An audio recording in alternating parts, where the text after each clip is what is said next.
You are standing on a road that is not really a road, more of a green track worn into the undulating hills by centuries of steady feet and hooves. The season is late autumn, the air cool and heavy with a moisture that never quite turns to mist, and the sky above is a wide pale grey sheet, with no distinct clouds, just an even cover that softens all the shadows on the ground. Ahead of you, some 30 paces along the track, a drover walks with a long crook held loosely in one hand, his silhouette a calm, unhurried shape against the muted colours of the damp heather and faded bracken on either side. He is a patient man, you can tell from the easy way he moves, never rushing, never dragging, just placing one foot in front of the other, as if he and the road have an old understanding that requires no negotiation. His clothing is simple and built for the long miles. He wears a coat of coarse wool, the colour of dried bracken after a frost, patched neatly at the elbows with a slightly darker cloth that does not match but fits the garment like a quiet amendment to a familiar document. Beneath the coat you glimpse a waistcoat of a softer grey, its buttons made of bone, and a neckerchief tied loosely, so that it settles without fuss against his collarbone. His breeches are of a heavy brown stuff, tucked into rough leather boots that rise just below the knee, the leather scuffed and stained with the pale mud of a dozen English and Welsh shires. On his head is a wide-brimmed hat that has lost its original shape to weather, now drooping slightly at the front, so that his face rests in a perpetual gentle shadow, though you can still see the steadiness of his gaze when he glances back at his herd. His face is lined in the way that a face becomes lined, not from worry, but from being outdoors in wind and light for many years. The skin weathered to a tan that never quite fades even in winter,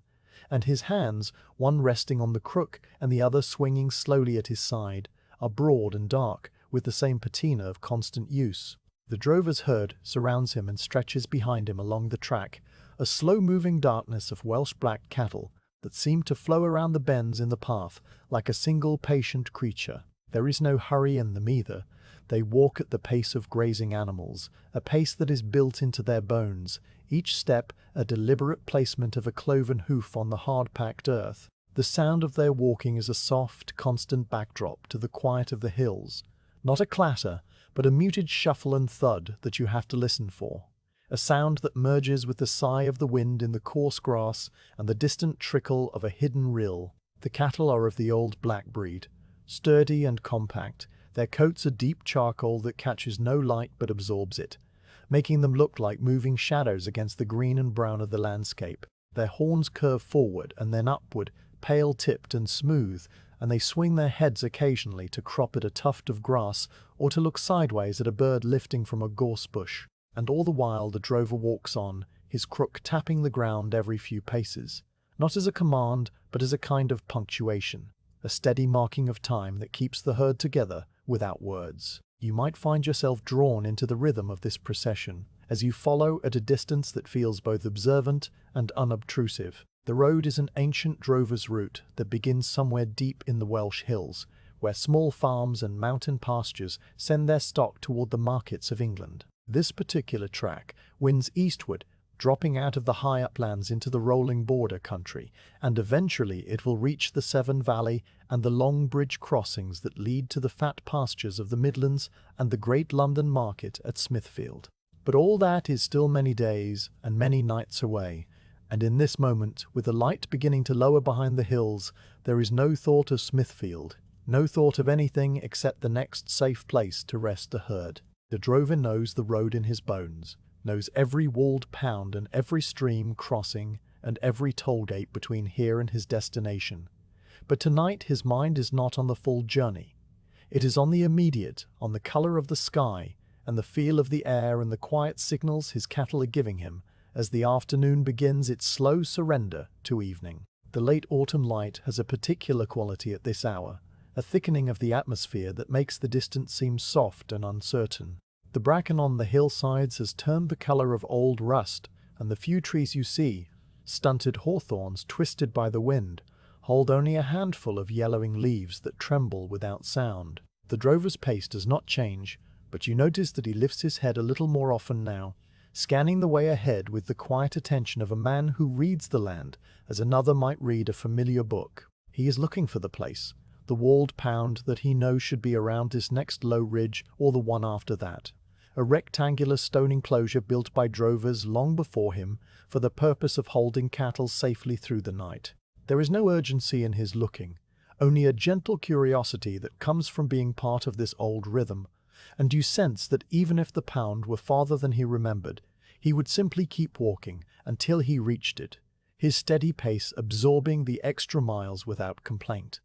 The cattle seemed to sense the coming change in the day as well. A few of the older cows let out long, low breaths that missed faintly in the cooling air, and the calf presses close to its mother's flank as if already anticipating the rest that the night will bring. The drover's dog, a black and white collie with a patient, knowing face, walks not at the heels of the herd, but slightly to the side, its gaze often returning to the drover's hand as it waits for a gesture that rarely comes. The dog is so much a part of the scene that you might not notice it at first, a quiet shadow that moves with the same economy of motion as its master, and when it does look at the cattle, it does so without aggression, a calm shepherd whose work is already done and who now simply accompanies the journey. As the track descends into a shallow valley, the sound of hooves changes subtly, the earth here holding more moisture so that the footfalls become softer, almost cushioned. You can see small puddles in the lowest places, the water still and brown like weak tea, and the cattle lower their heads to drink from these without stopping, taking a mouthful as they pass and then resuming their forward walk. The drover pauses for a moment beside one of these puddles, waiting for the rear of the herd to catch up, and you have a chance to see his face more clearly. There is no strain in it, no fatigue that shows itself as tension. The lines around his eyes and mouth are set in a resting expression of calm acceptance. His eyes are the color of the sea on a grey day, and they move slowly across his herd, counting. He counts the cattle under his breath, a silent tally that you can just make out from the slight movement of his lips. And when he has finished, he remains still for another few seconds, as if to let the number settle in his mind. A ritual of reassurance that he performs several times each day, without ever seeming to think about it. Then he gives a soft click of his tongue, a sound that the dog understands and the cattle do not need to acknowledge, and the whole procession starts forward again. The hills around you are very quiet now. The wind has dropped almost completely, and the only sounds are the footfalls of the herd, the occasional lowing of a cow calling her calf, and the distant intermittent complaint of a crow from somewhere over the next ridge. The sky is losing the last of its pale brightness, shifting by degrees into a deeper grey that promises a moonless, overcast night. The drover draws his coat a little closer around his shoulders, a small gesture that speaks of the dropping temperature, and you feel the chill of the damp air reaching into your own awareness, the kind of chill that is not sharp but pervasive, settling on your skin and reminding you that this day is coming to its quiet end. The track begins to rise again, gently, curving around a low hill covered in a patchwork of heather and rough grass. The drover's steps are a little shorter now, not from weariness, but from a natural adjustment to the incline, and the cattle behind him follow without breaking their rhythm. As you climb this gentle slope, you become aware of a change in the light ahead, a gap in the hillside where the track seems to open out onto a flatter space. The drover has seen it too. His head lifts a fraction and his grip on the crook shifts, a minute adjustment that tells you he recognizes this place. At the summit of the rise, you find yourself looking down into a shallow hollow where a rectangular enclosure of dry stone walls sits back from the road, its shape clear even in the failing light. This is the walled pound, the resting place the drover has been walking toward since morning, and the sight of it brings no exclamation, no quickening of pace, only a quiet satisfaction that passes through him like a slow wave and is gone. The pound is ancient in the way that all such places are ancient, built from stones that were gathered from the surrounding hills and stacked with careful hands long before any living memory. The walls are about chest high on a man, thick and sturdy, with no mortar holding them together, just the weight and fit of each stone upon the next. The grass inside the enclosure has been cropped flat by generations of cattle, and even from this distance you can see the darker patches near the center, where the ground has been enriched by centuries of manure and rest. At one corner of the pound stands a small stone bothy, a simple lean-to with a sloping roof of turf and a low opening facing the enclosure, and beside it, just outside the wall, a shallow trough fed by a spring that you can hear now, A faint trickle like whispered conversation. The whole place has the settled, patient air of something that has always been here, waiting without expectation. The drover does not stop to admire the pound. He simply alters his course slightly and leads the herd toward the wide gate, which stands open, its wooden bars weathered to a silvery grey. The dog moves ahead now, trotting into the enclosure and lying down near the center as if to mark the spot where the cattle will settle. You watch as the drover pauses at the gate, planting his crook in the soft earth, and begins the slow work of guiding his animals inside, his voice a low murmur that you can barely hear but that the cattle seem to understand. This is the end of the day's walking, the threshold between the road and the rest, and everything about it is unhurried, measured, as calm as the fall of night itself. You stand for a while at the edge of the track, observing the small, careful movements of the drover as he unstraps the panniers from his pack pony,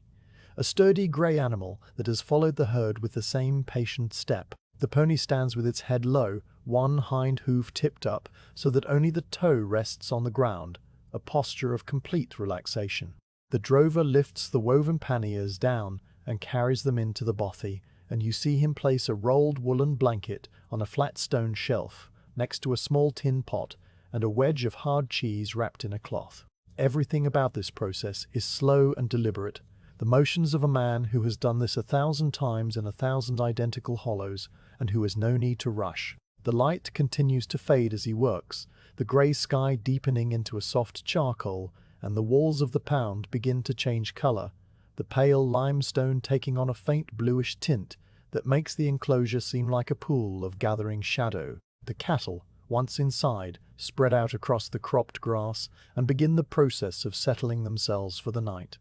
Some lower their heavy bodies to the ground with a deep sighing exhalation, folding their legs beneath them and resting their chins on the earth. Others remain standing for a time, chewing the cud in slow circular motions, their jaws moving sideways with a hypnotic regularity that sends a soft, wet clicking sound into the quiet air. The dog remains in the center of the enclosure, its head on its paws, its eyes half closed, watching the cattle without any tension, as if it too has entered a state of rest that is not yet sleep, but close to it. The drover walks a slow circuit of the walls, his hand brushing the top stones as he passes, a gentle ritual of inspection that takes several minutes and requires no thought. Now the last of the daylight has gone, and the world beyond the walls of the pound has become a vast, undifferentiated hush, a darkness that blends the hills and the sky into a single, seamless blanket. The drover returns to the bothy and kneels beside the small fire ring he has made, arranging a handful of dry twigs and a twist of heather into a tiny pyramid. You hear the strike of his flint and steel, a sharp, brief sound that is swallowed immediately by the quiet, and then a small flame catches, growing into a steady, smokeless glow that pushes back the dark by only a few feet. He holds his hands toward the warmth for a moment, and then he draws the wool blanket around his shoulders and leans his back against the rough stone wall, his gaze resting on the dark shapes of his cattle, counting them one last time before sleep. And in that quiet hollow, under a sky that holds no stars, the long road from Wales seems very far away indeed. The morning had come to the walled pound with a slow grey light that seeped over the stones like water finding its level, and the drover had risen without ceremony, folding his blanket and drinking from the tin pot before lifting the heavy bar of the gate. Now, some hours later, the road unwound before him again, a pale ribbon through country that had grown slightly softer, the hills less sharp, the valleys wider, and the herd moved around him with a rhythm that was as constant as his own breathing. This chapter belongs to that rhythm, to the steady, hypnotic sound of the cattle walking, and to the way a man can lose himself in the simple act of shepherding a slow river of dark bodies across a landscape that asks nothing of him but his patience. The sound of hooves on the packed earth was the first thing you noticed if you let your attention settle, a sound that was not loud but was everywhere, a soft, muffled drumming that had as many variations as there were animals in the herd. Each cow placed her foot with a slightly different weight, a slightly different angle, so that the collective noise was a complex tapestry of dull thuds and sharper clicks when a hoof struck a stone embedded in the track. The younger cattle, still gangly and not yet fully accustomed to the long miles, sometimes dragged their hind feet a little, adding a whispering scrape to the general percussion, while the old lead ox, a massive creature with a head like a boulder, walked with a ponderous, deliberate step that sent a deep, regular thud through the ground, a bass note that you could feel through the soles of your feet if you stood close enough. These sounds did not compete with one another, they blended into a single, continuous murmur that rose and fell slightly as the herd stretched out on a downhill slope or bunched together to navigate a narrow pinch between two banks of gorse. The drover walked not in front of the herd, but to its side, about a third of the way back from the lead animals, a position that allowed him to see the whole rippling length of his charge with a slight turn of his head. His crook rested across his shoulder now, his wrist hooked over it, and his gait matched the pace of the cattle, so exactly that he seemed to be a part of the same slow-moving organism. His dog trotted out wide to the right, sometimes disappearing into a patch of bracken and emerging again with a dry leaf stuck to its ear, its tongue lolling gently in the cool air. The dog was not working in any active sense. The cattle needed no herding on this straight, well-known track, and the collie's only job was to be present, a quiet sentinel whose very existence kept the edges of the herd from fraying. The rhythm of the walking was so steady that after a while it became a kind of measured, living clock, a pace that the drover could feel in his bones without ever consulting the sun. He knew, by some deep internal reckoning, that the herd covered just under 3 miles in an hour on this flat stretch, and that they would need to pause for water when the sun touched the top of that distant oak on the ridge. This knowledge was not something he calculated. It was as natural as knowing when he was hungry. The cattle themselves seemed to share this unspoken understanding. They walked with their heads low, their necks swinging gently, cropping at a tuft of grass whenever the track widened enough to offer a mouthful, but never stopping, never breaking the forward momentum. Even the calves, which in the early days of the drive had been skittish and prone to sudden bursts of speed, had settled into the collective rhythm, their small hooves pattering a little faster to keep up, but never straying far from their mother's flanks. You could watch the herd for a long time and see patterns in the way the animals arranged themselves. The lead ox, the one with the great wide horns and the patient, unblinking gaze, always walked at the very front, setting the pace, and behind him came a cluster of older cows, the matriarchs who had made this journey many times before, and who radiated a calm authority. Farther back, the younger bullocks and heifers formed a looser group, sometimes jostling each other with a soft bump of shoulders, a brief toss of a head that meant nothing and was forgotten immediately. The rear of the herd was brought up by a few stragglers, cattle that preferred a little more space, and these were the ones the drover watched most closely, not out of concern, but out of a quiet habit of attention. Every quarter of an hour or so, he would turn and walk backward for a few steps, his eyes moving across the faces of the animals at the rear, and then he would face forward again, satisfied. The dust rose from the track in pale, fine clouds that hung in the air for a moment before drifting sideways into the grass. It was not a choking dust, just a faint haze that caught the light and made the distant hills look slightly softer, their edges blurred as if seen through a thin gauze. The dust settled on the cattle's dark coats, turning them a shade lighter, a soft grey-brown that made them look like creatures carved from the same soil they walked on. It settled on the drover's boots and the hem of his coat, on the dog's black fur so that the white blaze on its chest became muted, and on the leaves of the hawthorns that lined the track, giving them a powdery bloom. In the still air of late morning, the dust did not rise high but hung about knee-level, so that the herd appeared to be wading through a shallow, silent sea of its own making. The sound of lowing came at intervals, a deep, resonant call that began somewhere in the chest of a cow and travelled outward in a slow wave. A cow would stop for a moment, lift her head, and let out a long, mournful note that had no apparent cause, and expected no response,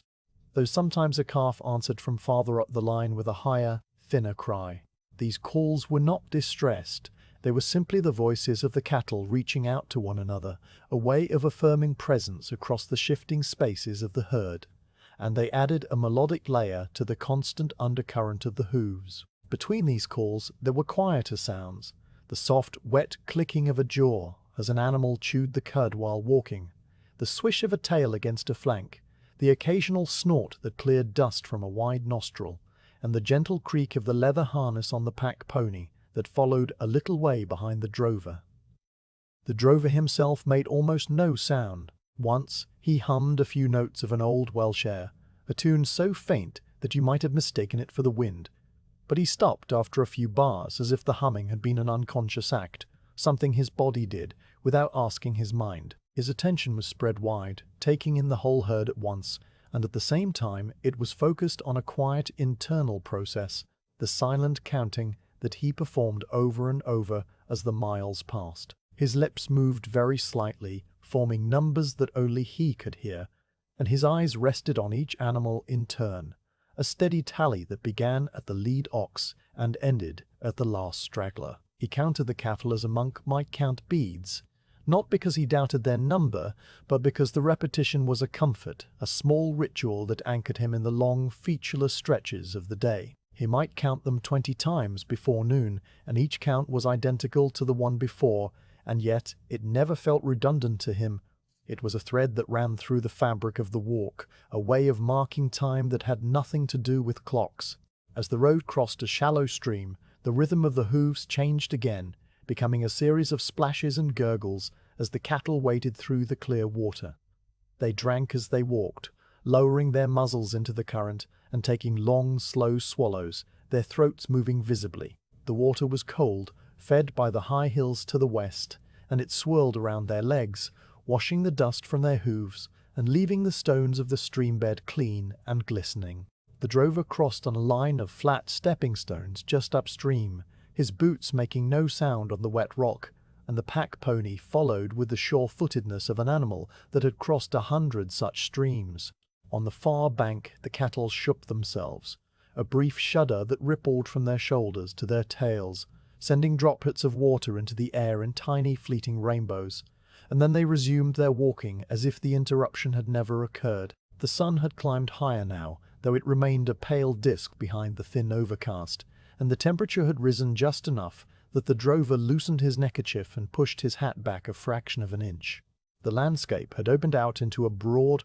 rolling plain, the track running straight for nearly a mile between low hedgerows studded with the dark red of late haws. The herd stretched out along this straight, the lead ox a distant shape at the front, and the stragglers a fading cluster at the rear, so that the whole column of cattle must have spanned nearly 200 yards. In this extended formation, the sound of the hooves became more diffuse, a general murmur rather than a concentrated beat, and you could hear other, smaller sounds now, the chirp of a sparrow in the hedge, the distant bark of a farm dog, the rustle of wind through the dry grass. The drover's counting became a little more frequent as the herd spread out, his eyes moving rapidly along the line, and once he gave a low whistle that sent the dog loping back to nudge the stragglers into a slightly faster walk. The dog's movement was a silent language in itself. It did not bark, did not nip at the heels of the cattle. It simply appeared at the edge of a straggler's vision, its body low and its gaze steady, and the cow would respond by picking up her pace almost imperceptibly. Then the dog would drop back again, its duty done, and resume its wide, looping patrol. The drover watched this with a faint, almost imperceptible nod,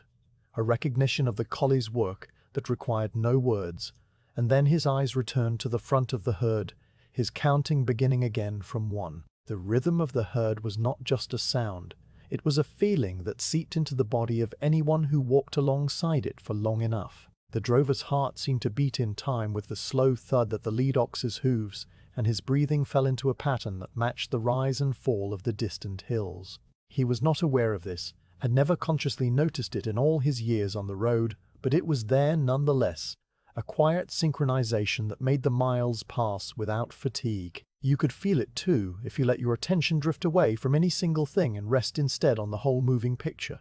The dark shapes of the cattle against the pale grass, the soft grey sky, the measured beat of their walking, and the patient figure of the drover with his crook on his shoulder, his face serene. The road itself seemed to breathe, to expand and contract with the passage of the herd, and time became not a line but a circle, a repeating loop of hoofbeats and breath and the slow, steady progress eastward. An hour passed, or perhaps 2. In this rhythm, hours became indistinguishable from each other, marked only by the changing angle of the light and the subtle shifts in the landscape. The hedgerows gave way to open moorland, the grass shorter and tinged with the brown of autumn, and the track became less defined, a series of parallel ruts worn by countless hooves over centuries. The herd spread wider here, the cattle grazing as they walked now, tearing mouthfuls of the coarse grass with sideways jerks of their heads. The sound of their eating joined the sound of their walking, a soft ripping noise that was as constant as the hooves,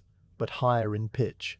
a whispery counterpoint to the deeper thuds. The drover reached into the pocket of his coat and took out a small hard oat cake, chewing it slowly as he walked, his jaws moving in the same circular motion as the cattle, so that for a moment he and the herd were united in a single, quiet act of consumption. The afternoon began to lean toward evening almost without you noticing, the grey sky deepening to a darker shade and the air taking on a sharper edge. The rhythm of the herd never faltered. It continued as it had since the morning, a steady, unhurried forward motion that seemed to draw the landscape past like a slow reel. The drover's counting grew a little slower now, his lips moving with a more pronounced deliberation, as if the approaching dusk required a more careful tally. He paused at the top of a gentle rise and let the herd pass around him, his eyes moving from one animal to the next, and you could see his count settling, a quiet satisfaction, when the final number matched the one he had held in his mind since dawn.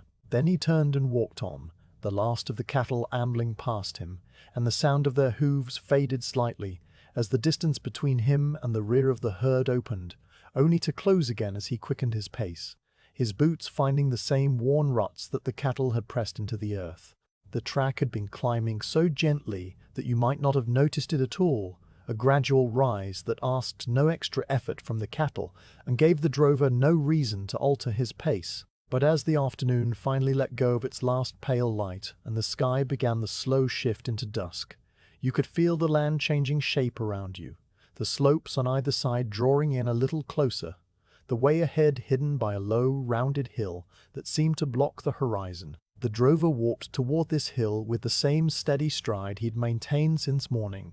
but there was something in the angle of his head, a slight lifting of his chin, that suggested he knew what lay beyond it. He had been scanning the terrain for the last half hour, his eyes moving across the contours of the heather and the stone outcrops with a quiet, patient attention, and now, as the track curved around the shoulder of the hill, his expression settled into a calm that was not surprise, but recognition. The hill itself was unremarkable, covered in the same brown heather and coarse grass that had lined the road for miles, with a few wind-twisted thorn bushes clinging to its upper slopes. The track curved around its base in a slow, sweeping arc, the ruts worn so deep here that the earth formed a shallow trench with grassy banks on either side. The cattle followed this curve without hesitation, their dark bodies flowing around the bend like water, and the drover walked on the inside of the arc so that he could watch both the front of the herd and the stragglers at the rear. The dog had moved ahead, its ears pricked forward in a way that meant something,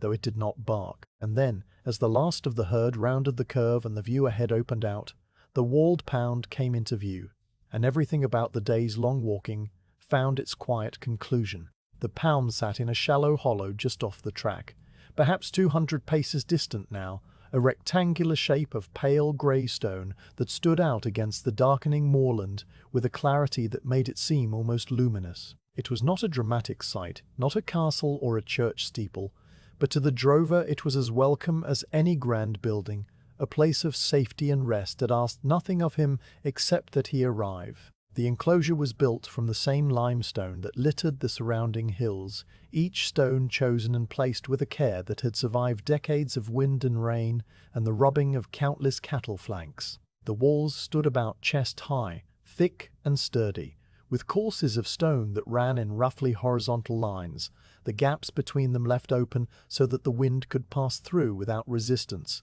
a feature that kept the enclosure from becoming a wind trap on blustery nights. And the whole of it, the walls and the empty space within and the small stone both huddled in one corner, carried an air of patient waiting, as if it had been expecting the herd since the day it was built. The drover did not stop walking when the pound came into view, nor did he quicken his pace. He simply absorbed the sight with a slow, deep breath that lifted his shoulders once and then let them settle. His face, which had been set in the neutral lines of a man watching a road, softened slightly at the corners of his eyes, a minute change that you would miss if you were not looking closely. This was the quiet satisfaction of a man who had walked 20 miles with 100 cattle and found the one place on the whole long route where he and his animals could rest without fear of straying or theft, or the sudden startled stampede that can happen when a herd sleeps unenclosed in strange country. It was not joy, not relief, just a simple recognition that the day's work was drawing to its proper close the way a key recognizes its lock and turns without effort. As the herd continued its slow walk toward the enclosure, you could make out more of the pound's details. The walls were not completely uniform. The stones on the lower courses were larger, some of them as big as a man's chest, while the upper stones were smaller and fitted more loosely, evidence of repairs made over the years by different hands. At the near corner, the wall turned at a precise right angle, and you could see the way the stones had been knitted together at the corner, alternating long and short in a bond that added strength. The grass inside the enclosure was noticeably shorter than the grass outside, cropped down to a tight turf by the grazing of herds that had passed through over countless seasons,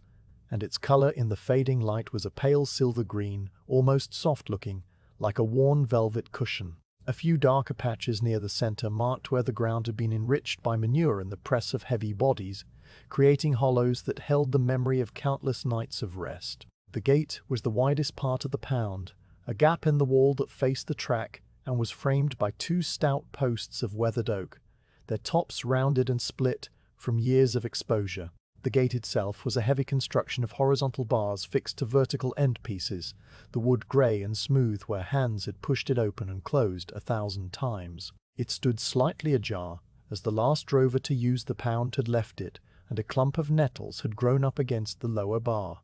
testimony to the weeks or months that had passed since the last visit. The drover noticed the nettles with a brief downward glance, and you knew without being told that he would trample them down before leading his animals through, a small act of maintenance that was as natural to him as breathing. Beside the gate, a stone trough had been set into the outer wall, fed by a small channel that diverted water from a spring somewhere up the slope, and you could hear the faint trickle of it now, a sound so soft that it merged with the whisper of the wind in the heather. The bothy stood in the far corner of the pound, a low structure that leaned against the wall as if the wall had been built first and the shelter added later, an afterthought that had become permanent. Its three other walls were made of the same grey stone, but its roof was a thick layer of turf supported by rough rafters, the grass on top growing as vigorously as the grass outside, so that from a distance the bothy almost disappeared into the landscape. The doorway was a simple gap with no door facing into the enclosure so that a man could sit on its threshold and watch his cattle while he ate or rested. Inside, you could just make out a stone shelf that ran along the back wall, a sleeping platform raised a little above the earth floor, and a small hearthstone set into the opposite corner with a soot-blackened patch of wall above it. The whole structure was perhaps 8 feet by 6, a space just large enough for one man and his blanket and his few belongings, and it had the look of a place that had sheltered shepherds and drovers for generations, its stones holding the quiet warmth of all those nights of sleep. The drover guided the herd off the track and toward the gate with a soft click of his tongue and a slight movement of his crook, a gesture so subtle that it seemed more like a thought transmitted than a command given. The cattle, who had been seeing this pound appear at the end of a day's walk for weeks now, moved toward it with the same calm, automatic recognition as the drover, their pace neither quickening nor slowing. The lead ox reached the gate first and stopped, its massive head swinging around to look at the drover as if seeking confirmation, and the drover walked up beside it, placing a hand briefly on its warm shoulder before pushing the gate fully open. The iron hinges gave a low groan, a sound that was not unpleasant, a deep and sleepy noise that belonged to the dusk, and then the gate swung back against the wall, and the opening stood clear. Now the drover entered the pound first,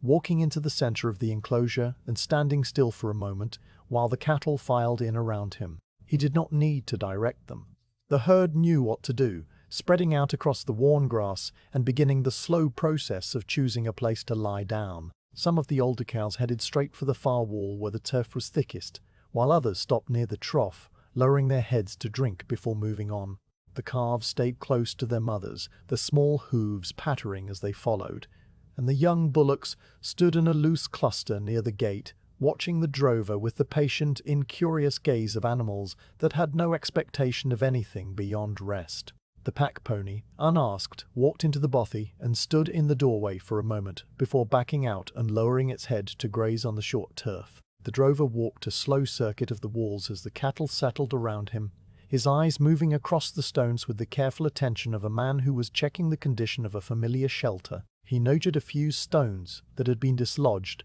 perhaps by a winter's storm, and he paused to lift one back into place, fitting it with a gentle knock of his knuckles. He noted the depth of the water in the trough, the state of the turf on the bothy roof, the way the nettles had encroached on the gate. All of this he took in without comment, without any visible reaction beyond the slight movements of his hands and the steady, unhurried rhythm of his inspection. Then he returned to the center of the enclosure and stood with his hands on his hips, looking at his herd as the last light drained from the sky. The pound, now full of cattle, had taken on a different quality, a quiet hum of animal warmth and breath that filled the stone walls and made the space feel enclosed, not just by rock, but by the presence of life. The cattle's dark coats blended with the deepening shadows, so that the herd became a collection of shifting shapes,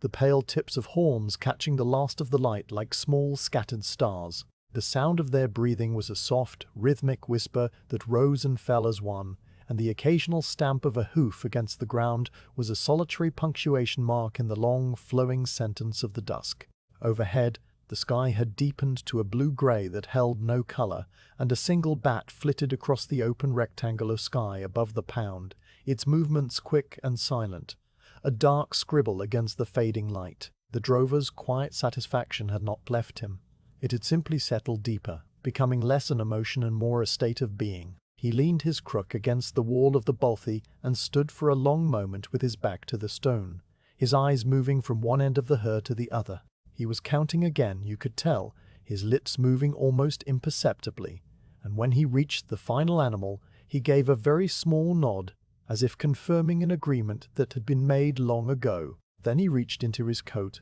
and drew out a clay pipe, which he filled with slow, careful movements, tamping the tobacco down with his thumb and striking a light from his flint. The small flame illuminated his face for a second, showing the deep lines around his mouth and the calm, faraway look in his eyes.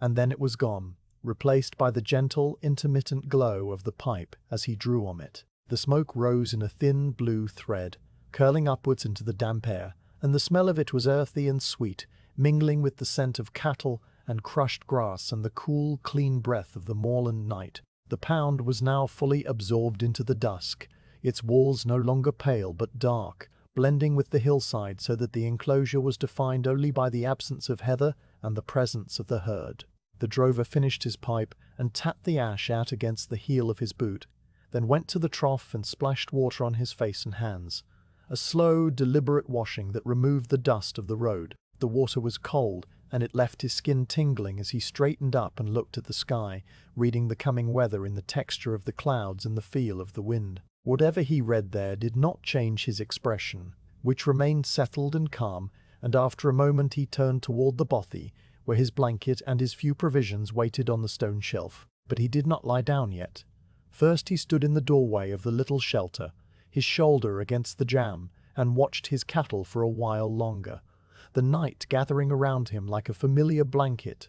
the long road from Wales a distant memory in the quiet of the walled pound. With the cattle spreading out across the cropped grass of the enclosure and the first true darkness beginning to press against the walls, the drover turned from his quiet observation of the herd and walked toward the pack pony that stood near the bothy, its head still low and its hind hoof tipped in that posture of rest that horses and ponies adopt when they have carried a burden for many miles and are grateful for the stillness. The pony was a sturdy grey animal with a thick winter coat that was just beginning to grow through, giving its flanks a slightly shaggy appearance, and its mane was tangled in a few places where the wind had worked knots into the coarse hair. It did not lift its head as the drover approached. It simply watched him with one dark, placid eye, its ears swiveling forward and then relaxing again,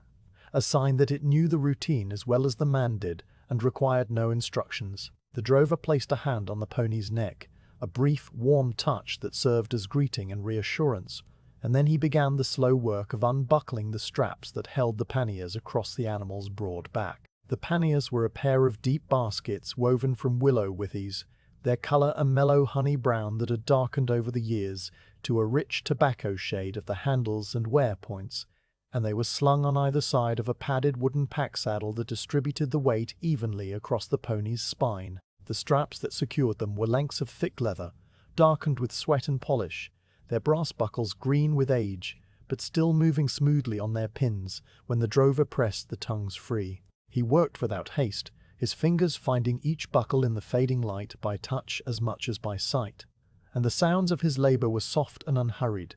The slight jingle of the metal, the whisper of leather sliding through leather, the occasional creak of the wicker as the panniers shifted their weight. The first pannier came loose with a gentle tug, and the drover lifted it clear of the saddle, carrying it the few steps to the bothy doorway, where a flat stone shelf projected from the wall at waist height. This shelf, like everything else in the pound, had been shaped by long use, its surface worn smooth by the placing and retrieving of countless drovers' belongings, and it held a faint hollow in its center that seemed to welcome the pannier's curved base. The drover set the basket down with care, and then he returned to the pony for the second pannier, repeating the same sequence of motions, the unbuckling, the lifting, the short walk, the placement. The two baskets now sat side by side on the shelf, their open tops revealing the shape of the items packed within, and the drover stood for a moment with his hands resting on his hips, his breathing slow and even,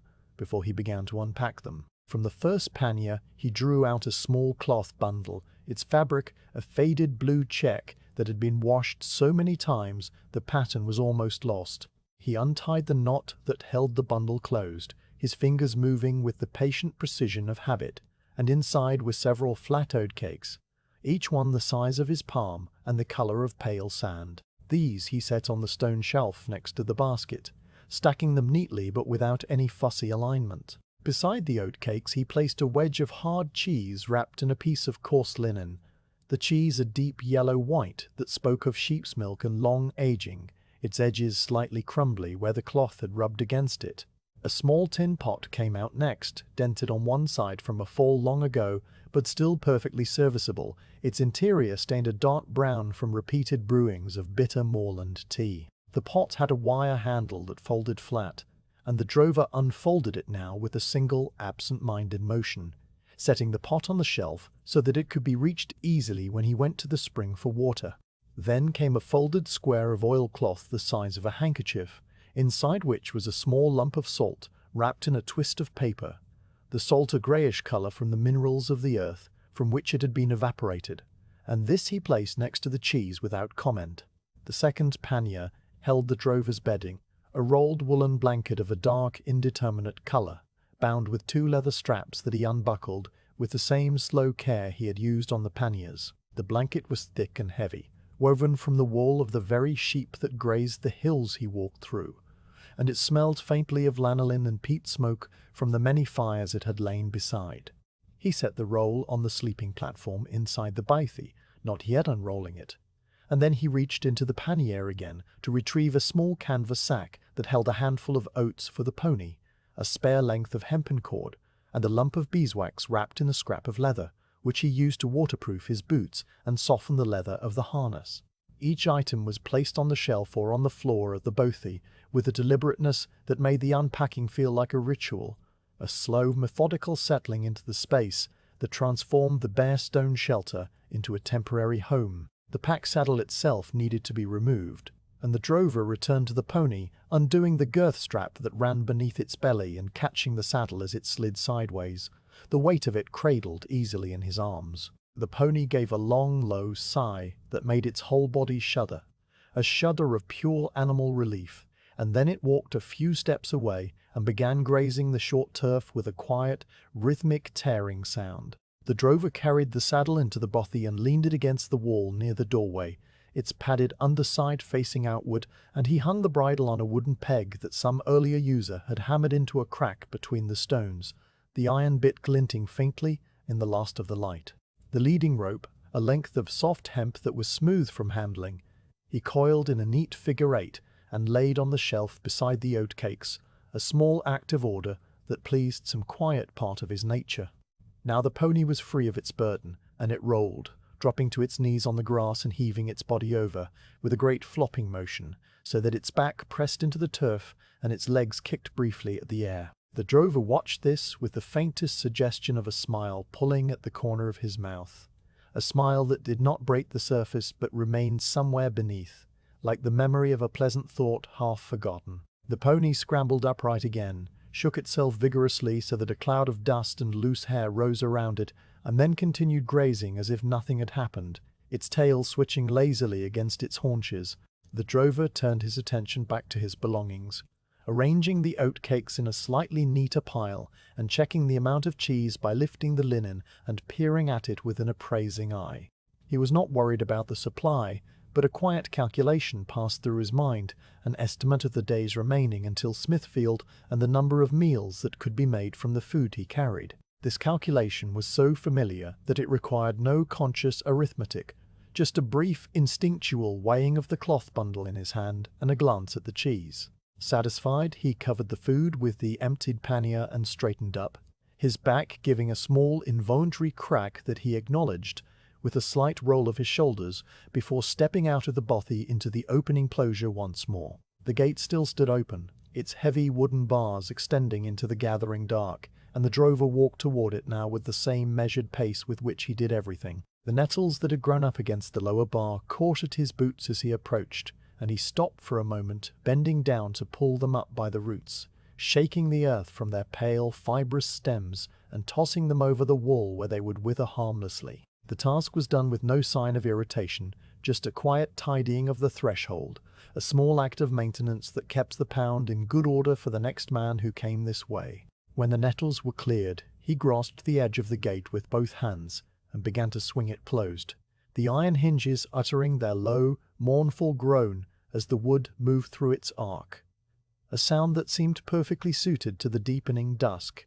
a sound that told the night the gate was shutting. The gate met the far post with a solid, satisfying thud, and the drover lifted the heavy wooden bar from its resting brackets on the wall and dropped it into place across the opening, the bar sliding down into its iron keep with a muted clank. This bar was a length of oak about as thick as a man's thigh, darkened by weather and polished in the middle where hands had gripped it, and it sealed the enclosure with a finality that was not aggressive but simply complete. The drover tested the bar with a single downward push of his palm, a push that confirmed it was seated properly, and then he stood back, his eyes travelling along the line of the wall to each corner, checking the perimeter in the last of the twilight. The cattle were now fully enclosed, the gate secure, and the outside world was, for the night, held at a respectful distance beyond the stone. The dog, which had been lying near the centre of the enclosure, rose as the drover walked back toward the bothy, padding alongside him with a silent, companionable gait. It did not wag its tail or push against his leg, simply matched his steps, and then settled again at the threshold of the bothy, its body curled so that it faced outward toward the herd, a sentinel that would sleep lightly with one ear, always tuned to the sounds of the cattle. The drover reached down and touched the top of the dog's head, a brief, flat-palmed pat that communicated everything the dog needed to know, and then he stepped into the bothy. Inside the shelter, the darkness was more complete, but the drover's hands knew the space intimately, finding the shelf, the sleeping platform, the hearthstone without hesitation. He sat down on the edge of the platform and removed his boots, a slow process that involved loosening the leather laces and working each boot off with a cupped hand at the heel, and when his feet were free, he flexed his toes against the cool earth floor, feeling the day's accumulated miles drain out of his arches into the ground. He set the boots side by side near the doorway, soles upward, so that any lingering dampness could evaporate, and then he unrolled the woolen blanket across the platform, spreading it flat and folding the top edge over to make a pillow of sorts. The contents of the bothy were now arranged for the night, the blanket ready on the bed, the oatcakes and cheese and tin pot lined up on the shelf, the saddle leaning against the wall, the bridle hanging from its peg. There was nothing left to do in the way of tasks, and the drover sat for a time with his hands resting loosely on his thighs, his breathing slow and deep, his eyes looking through the low doorway at the dark shapes of his cattle. The herd had fully settled now, most of the animals lying down in a great patchwork of warm bodies that rose and fell with respiration, and the air inside the pound was thick with the rich, earthy smell of cattle and the cooler scent of the night grass. A few of the cows were still chewing their cud, their jaws working in the same slow, hypnotic rhythm that the drover had watched for so many years. It had become a kind of meditation, a moving picture that asked nothing of him but his attention. He thought briefly, and without any urgency, about the road that lay ahead tomorrow, the steep descent to the river crossing, the toll gate at the bridge where a penny per head must be paid, the long, flat stretch through the Middle Shires where the track ran straight for miles beside a Roman road. These thoughts did not gather into a plan or a worry. They simply passed through his mind like the cattle passed over the horizon, one after another, and then they were gone. He reached for the tin pot, deciding to fill it before the light was entirely gone, and walked out to the trough where the spring water ran cold and clear, its surface unbroken except for the tiny ripples where the channel fed it. He filled the pot slowly, holding it under the trickle until it brimmed, and then drank deep, the water so cold it made his temples ache for a moment.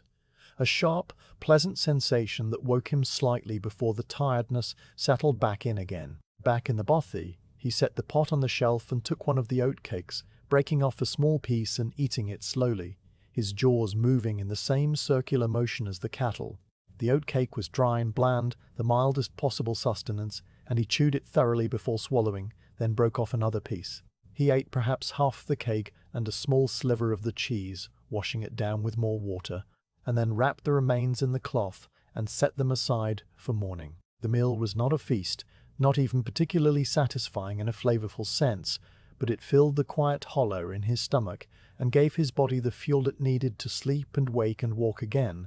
and that was all that was required. The night outside was now complete, the sky a deep, velvety darkness in which a few pale stars had begun to emerge as the overcast thinned slightly. The walls of the pound were invisible, except where the faintest hint of starlight caught the edges of the stones, and the cattle were no more than a mass of deeper darkness against the dark ground, their presence known only by their breathing and the occasional soft snort. The drover lay down on the blanket, pulling the free end over his body and shifting his shoulders until he found the hollow in the platform that fit the curve of his spine. His head rested on the folded edge of the blanket, and his hands folded across his chest, rising and falling with each slow breath. He did not close his eyes immediately, but lay watching the dim rectangle of the doorway, listening to the small sounds of the pound settling around him, the secure gate and the unburdened pony and the quiet cattle,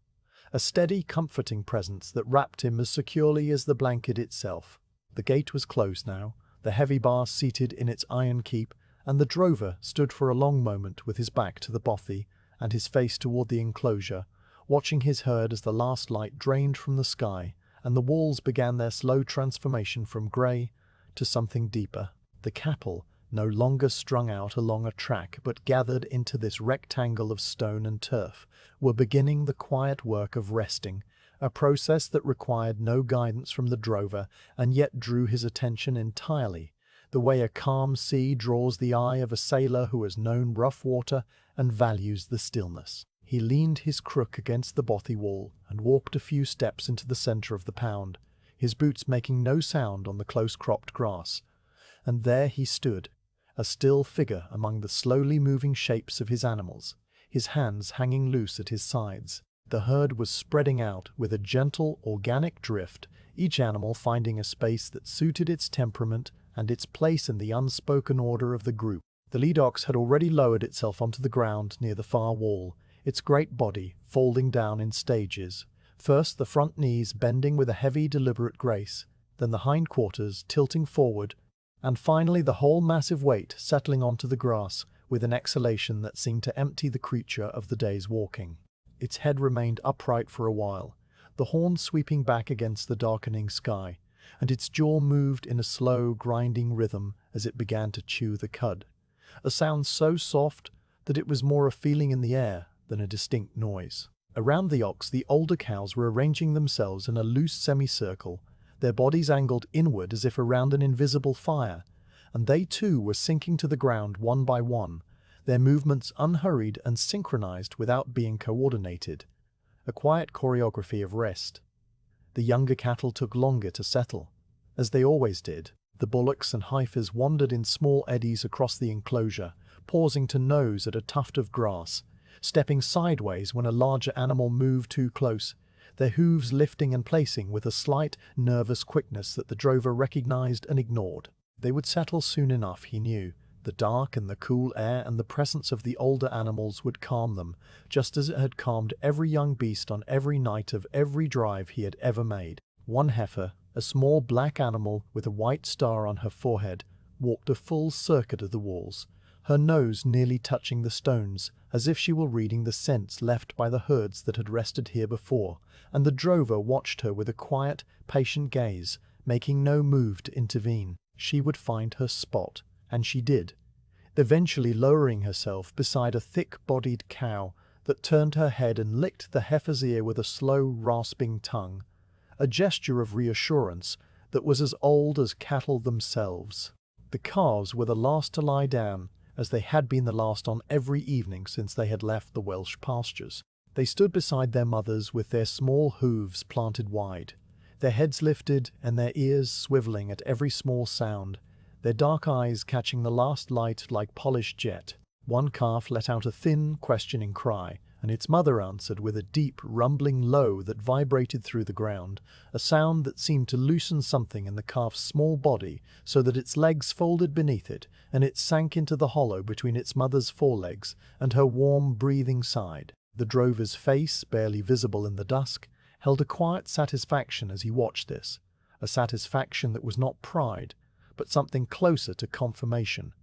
The feeling of a man who had brought his charges safely to the right place at the right time. Now the drover began his slow circuit of the enclosure, a walk he made every night without thinking about it,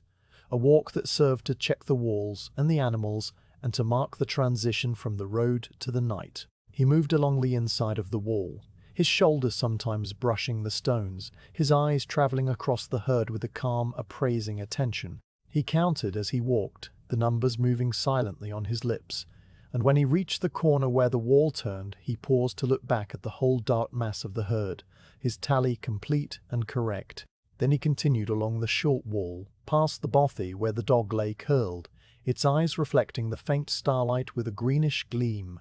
and he turned again at the next corner, the rectangle of his walk carrying him along the far wall where the oldest stones held the day's last warmth. As he walked, he spoke a few low words to the animals he passed, words that had no particular meaning and were not meant to be understood, a murmur that was part greeting and part reassurance, the sound of a voice that the cattle knew as part of their world. He said quiet things to a restless heifer that had risen again and was standing with her head low, her breath misting faintly. He said, in the same tone one might use to soothe a wakeful child,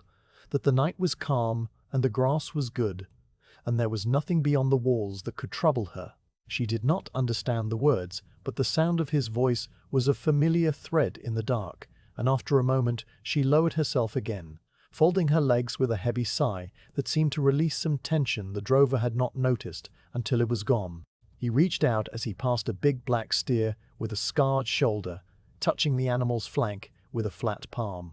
feeling the warmth that rose from its body through the coarse hair and into his hand, a warmth that was steady and deep and spoke of the quiet furnace burning inside every living beast. The steer did not flinch or startle. It simply turned its head a fraction, acknowledging the touch, and the drover felt the muscles beneath the hide shift and then relax, a small exchange of trust that required nothing more. The warmth of the herd was rising all around him now, a collective heat that seemed to fill the enclosure and press back the cool night air. The drover felt it on his face as he walked, a gentle animal warmth that smelled of milk and hide and the sweet, grassy scent of cud,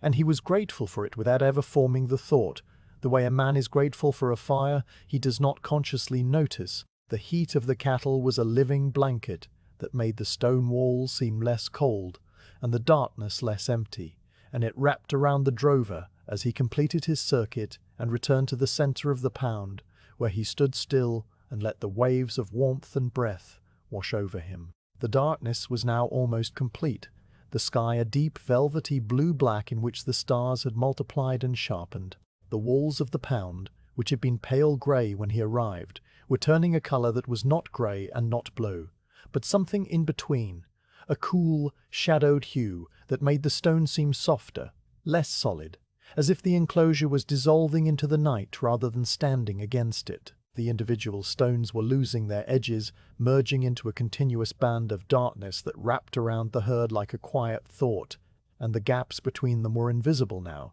so that the wall was a single unbroken boundary between the resting place and the open moorland beyond. The drover looked at the walls and saw them as he always saw them at this hour, not as barriers, but as a kind of embrace, a holding of the herd in a safe, stone hollow that asked nothing and threatened nothing. The cattle's breathing had begun to change as the darkness deepened, a subtle shift that the drover noticed without paying attention to it, the way he noticed the direction of the wind or the weight of the air. When the herd first settled, the breaths were individual and varied, a deep rumble from the old ox, a lighter, quicker rise and fall from the calves, a snort from a bullock shaking a fly from its nostril. But now, as the last of the cattle lowered their heads and closed their eyes, the separate breaths were blending into a single soft rhythm, a respiration that belonged to the herd as a whole rather than to any one animal. It was a sound that rose and fell with the slow regularity of a tide,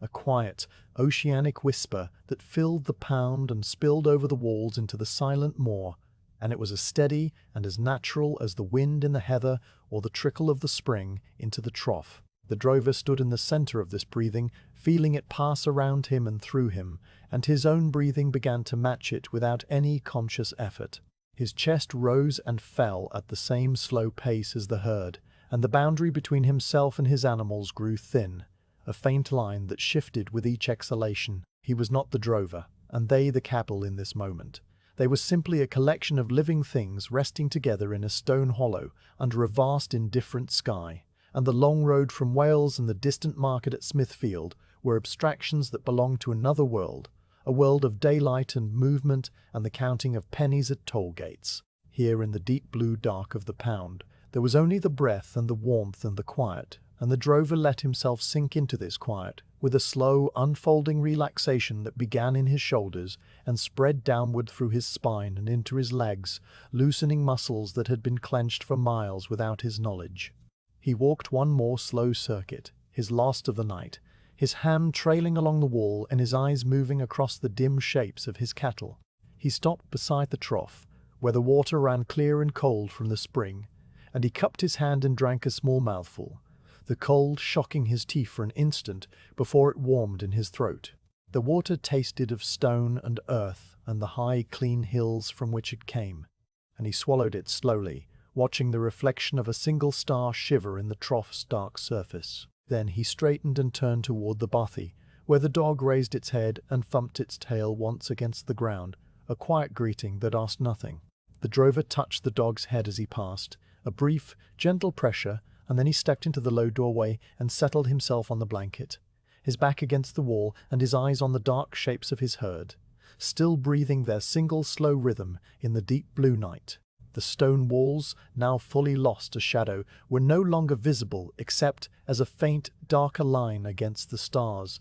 and the pound was a quiet sea of warmth and breath in which the drover floated, his thoughts growing slow and diffuse. He was not asleep, not yet, but he was in that border country where the edges of things soften and the mind stops naming what it sees, and in that border country the herd and the walls and the sky and the road were all one thing, a single quiet presence that held him as the cattle held their calves, without effort and without end. The breathing of the herd went on, steady and deep, and the drover's breathing went with it, and the night outside the walls was a vast, silent nothing that could not enter,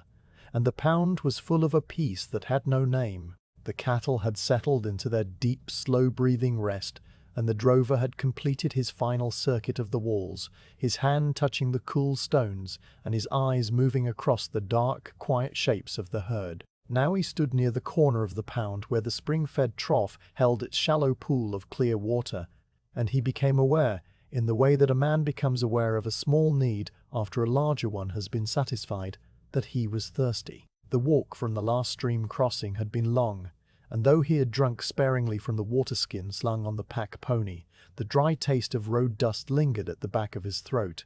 a faint, gritty reminder of the miles. He reached into the bothy and retrieved his tin pot from the stone shelf, its dented side cool against his palm, and then he walked the short distance to the trough, his boots making no sound on the cropped turf. The trough was a simple thing, a long, shallow basin hollowed from a single block of limestone that had been hauled to this spot by men now long forgotten, and its rim was worn smooth where countless hands and muzzles had rested. The spring water entered through a small channel cut into the wall, a finger-width groove that guided a steady trickle down the stone and into the basin, the flow so constant and gentle that it barely dimpled the surface. The water was clear as glass, and in the last faint light of the sky you could see the pale stones at the bottom, each one rounded and perfect, their colors muted to soft grays and browns. A few blades of grass had grown up through cracks near the base, and now trailed in the water, swaying with an almost imperceptible motion, and the whole thing had the quiet, timeless look of something that had been here before the pound was built and would remain long after. The drover knelt beside the trough, setting the tin pot on the grass within easy reach, and he cupped his hands first, splashing the cold water onto his face, and rubbing it slowly over his forehead and cheeks and around the back of his neck. The water was cold enough to make his skin tingle, a sharp, pleasant shock that pushed away the dull fatigue that had been settling behind his eyes, and he repeated the motion twice, each time letting the water drip from his chin before he reached for the pot. Then he took the tin pot by its wire handle and held it under the trickle, watching the water slide over the metal lip and fill the vessel with a soft, gurgling sound, the level rising in a slow, steady climb until the pot was nearly full. He drew it back and lifted it to his mouth, drinking in slow gulps, his throat moving with each swallow, the cold spreading downward through his chest in a wave that was both bracing and soothing. The water tasted of the high hills, of peat and moss and the clean mineral bones of the earth, and he drank until the pot was empty, then held it under the trickle again, filling it a second time with the same patient care. This second pot he did not drain at once, but held on his knee, sipping occasionally as he shifted his position so that his back rested against the trough and his face tilted upward toward the sky. The overcast that had blanketed the afternoon had thinned and broken apart into long, ragged strips of cloud that moved slowly eastward, and between them the first stars were appearing, pale and small at first, then brighter as the sky deepened into a darker blue. The drover watched the stars emerge without any particular thought, his gaze moving from one point of light to another, as if they were old acquaintances whose names he had once known and forgotten, and the water in the pot grew cool against his fingers while the night air settled around his shoulders like a familiar garment. There was no hurry in him, no sense that he should be doing something else. This moment of drinking and watching was as much a part of the day's rhythm as the walking and the counting, and he gave himself to it fully. When a second pot of water was finished, he rose slowly, his knees creaking once in the quiet, and he set the tin pot on the edge of the trough before turning to look at the bothy. The small shelter was a dark shape against the darker wall, its turf roof blending into the sky, and the thought of warmth entered his mind, not as a decision, but as a quiet inclination, a gentle pull toward the small comfort of a fire. He walked first to the wall near the bothy, to the corner where the stones met at the right angle and formed a pocket sheltered from the prevailing wind, and there he knelt again, his hands moving over the ground with the sure, slow movements of a man who knew exactly what he was looking for. The lee of the wall had collected a drift of dry debris over the months, twigs fallen from the hawthorns on the hill, brittle stems of dead heather blown across the moor, a few scraps of dried moss that crumbled at a touch, and the small curled leaves of a rowan tree that had grown in some distant gully and sent its leaves on the wind to this quiet corner. Everything was bone-dry, cured by the constant passage of air through the wall's gaps, and it broke with a satisfying snap when the drover tested it between his fingers. He gathered a handful of the smallest twigs first, selecting those no thicker than a straw, and then a larger handful of the heather stems which were wiry and grey and twisted into shapes that looked like tiny, leafless trees. He added some of the dry moss, which he pulled apart into a fluffy, brownish clump that would catch the first spark, and he collected a few thicker sticks, the remains of a broken gorse branch that had somehow found its way against the wall, its wood hard and pale and promising a steadier burn. All of this he gathered into the front of his coat, carrying the bundle the few steps to the bothy entrance, where he knelt again, and placed everything on the flat stone that served as his doorstep. His movements were methodical but not fussy, each piece of fuel set down with a deliberate placement that sorted the tinder from the kindling from the larger sticks, creating a small, orderly pile that was ready for the flame. The fire ring was a circle of blackened stones set into the earth, just outside the bothy doorway, its interior filled with the grey-white ash of previous fires, ash so fine and soft that it stirred with the faintest breath of wind. The drover cleared a small space in the center of this ring with the edge of his hand, sweeping away the top layer of ash to reveal the packed earth beneath, and then he began to construct the fire with the same slow, patient attention that he gave to every task. He placed the fluffy moss at the bottom, shaping it into a loose, airy nest with a small depression in the center, and over this he laid the thinnest twigs in a crisscross pattern, building a tiny lattice that would catch the flame and draw it upward through the drier material. The heather stems came next, arranged like the spokes of a wheel with their broken ends meeting at the center, and finally the thicker gorse sticks were laid across the top, their placement left loose enough to allow the air to move through. For the drover knew that a fire breathed and that a smothered flame was a cold one. He sat back on his heels and took his flint and steel from the pocket of his waistcoat, items that lived in a small leather pouch that had been shaped by years of use to the exact contour of his hip. The flint was a dark, glassy stone with a sharp edge that glittered in the faint starlight, and the steel was a simple oval ring that fitted over his knuckles, its striking surface warm bright from countless sparks. He held the flint close to the moss nest, angled so that the sparks would fall directly onto the tinder, and then he struck downward with the steel in a quick, practiced motion that produced a shower of tiny, bright sparks, brief orange stars that arced through the air and landed in the moss with a soft hiss. The first attempt yielded nothing but a faint wisp of smoke that died before it could catch, and the drover adjusted the angle of the flint by a fraction, his face calm and unbothered, and struck again. This time a spark found the right purchase, a tiny ember glowing at the heart of the moss, and he leaned forward, his lips forming a gentle, steady stream of air that fanned the ember into a small, hesitant flame. The flame was blue at its base and orange at its tip, and it wavered like something uncertain of its welcome before it found the nearest twig and began to climb. The drover added more small twigs as the flame grew, feeding it with the same unhurried patience, his fingers placing each new piece of fuel just at the edge of the fire, so that it caught gradually, the way a slow tide claims a beach. The fire crackled softly, a sound that was more a gentle snapping than a roar, and the smoke that rose from it was thin and almost invisible, drawn upward by the draught between the bothy wall and the corner of the pound. The light of the flames pushed back the darkness by a few feet, casting a warm amber glow onto the stone doorstep and the lower edge of the bothy wall, and the drover's face was illuminated in this glow, the deep lines around his eyes and mouth softened by the flickering light, his expression completely at peace. He remained kneeling for a while, watching the fire establish itself, adding a thicker stick when the flames had grown confident,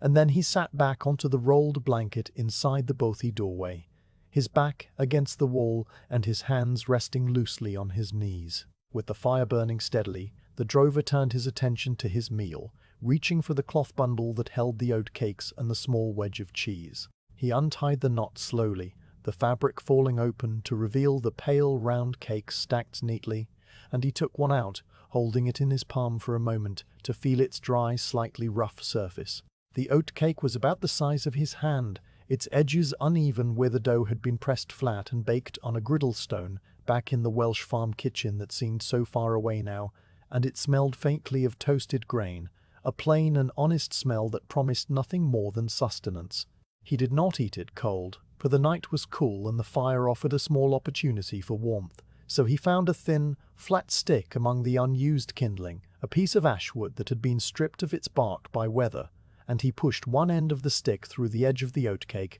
holding it out over the embers rather than the flames, where the heat was gentler and more even. The oatcake warmed slowly, its surface beginning to darken in small patches where the heat touched it most directly, and the smell of toasted oats deepened and grew, filling the air round the bothy with a comforting, earthy scent. The drover turned the stick occasionally, rotating the cake so that both sides received the same gentle warmth, and as he did so he watched the fire play over the embers, the red glow shifting and pulsing with a rhythm that was as steady as the breathing of the cattle. There was no hurry to this. The night was long, and the act of warming the oatcake was as much a part of the rest as the lying down would be. A small, unhurried ritual that marked the boundary between the road and the sleep. When the oatcake was warm enough that he could feel the heat through the stick, he drew it back and broke off a piece, the cake cracking along a natural fault line that released a tiny puff of steam. He placed the piece in his mouth and chewed slowly, his jaws moving in the same steady, circular motion that he had watched in his cattle all day, the taste of oats filling his mouth, bland and dry, and somehow deeply satisfying. He ate the cake piece by piece, each bite followed by a pause, his eyes on the fire or on the stars or on the dim shapes of the cattle beyond the circle of light, and when the oatcake was finished, he brushed the crumbs from his coat and reached for the cheese. The cheese was wrapped in its scrap of coarse linen, and he unwound the cloth with the same slow care, revealing the wedge of hard, yellow-white cheese that had travelled many miles in the pannier. It was firm and slightly crumbly at the edges, and when he cut a thin sliver with his small knife, a blade worn narrow by years of sharpening, the cheese broke along a clean, crystalline line that spoke of long aging and the milk of mountain sheep. He placed the sliver on his tongue and let it sit there for a moment, the saltiness spreading slowly, a sharp, rich flavor that contrasted with the plainness of the oatcake, and made the simple meal feel, for a brief moment, like something approaching a feast. He chewed the cheese with the same slow deliberation, swallowing each mouthful before cutting the next sliver, and he ate perhaps a third of the wedge before wrapping it again and setting it aside. The cloth folded neatly at the corners. Through all of this, the fire crackled and murmured in its circle of stones. Its flames now settled into a steady, low burn that consumed the gore sticks with a series of soft pops and hisses. The drover added another stick when the flames began to droop, placing it with care so that it caught the remaining embers and flared up briefly before settling back into the same even glow. And the cycle of feeding and burning and blowing continued without any sense of urgency, the small fire a companionable presence in the quiet night. The dog, still curled in the bothy doorway with its nose on its paws, watched the fire with half-closed eyes, the flames reflected in its dark pupils as tiny, dancing points of light, and occasionally it let out a long, slow sigh that stirred the ash on the doorstep. The drover looked at the dog and then at the fire, and then at the stars, which had now multiplied into a dense glittering band that stretched across the sky in a pale river of light, and he felt a quiet contentment that was too deep for words, a feeling that settled in his chest and spread outward through his limbs like the warmth of the oatcake or the cold of the spring water, a simple, animal satisfaction at being warm and fed and safe. He sat for a long time after the meal was finished, not moving, not thinking, just letting the fire burn low and the night settle around him. The sounds of the pound were the same as they had been, the soft breathing of the cattle, the occasional stamp of a hoof, the trickle of the spring, and now the gentle snap of the embers. The drover's eyelids grew heavy, his head nodding forward once before he caught himself and straightened, and he decided that the time for sleep had nearly arrived. But before he lay down he took the tin pot and went once more to the trough, filling it a third time and drinking only half. The rest poured carefully onto the embers of the fire so that they hissed and steamed, the light fading from orange to grey to black, the final act of the evening complete. Then he placed the pot on the shelf, pulled the blanket up around his shoulders, and lay down with his head on the folded sack,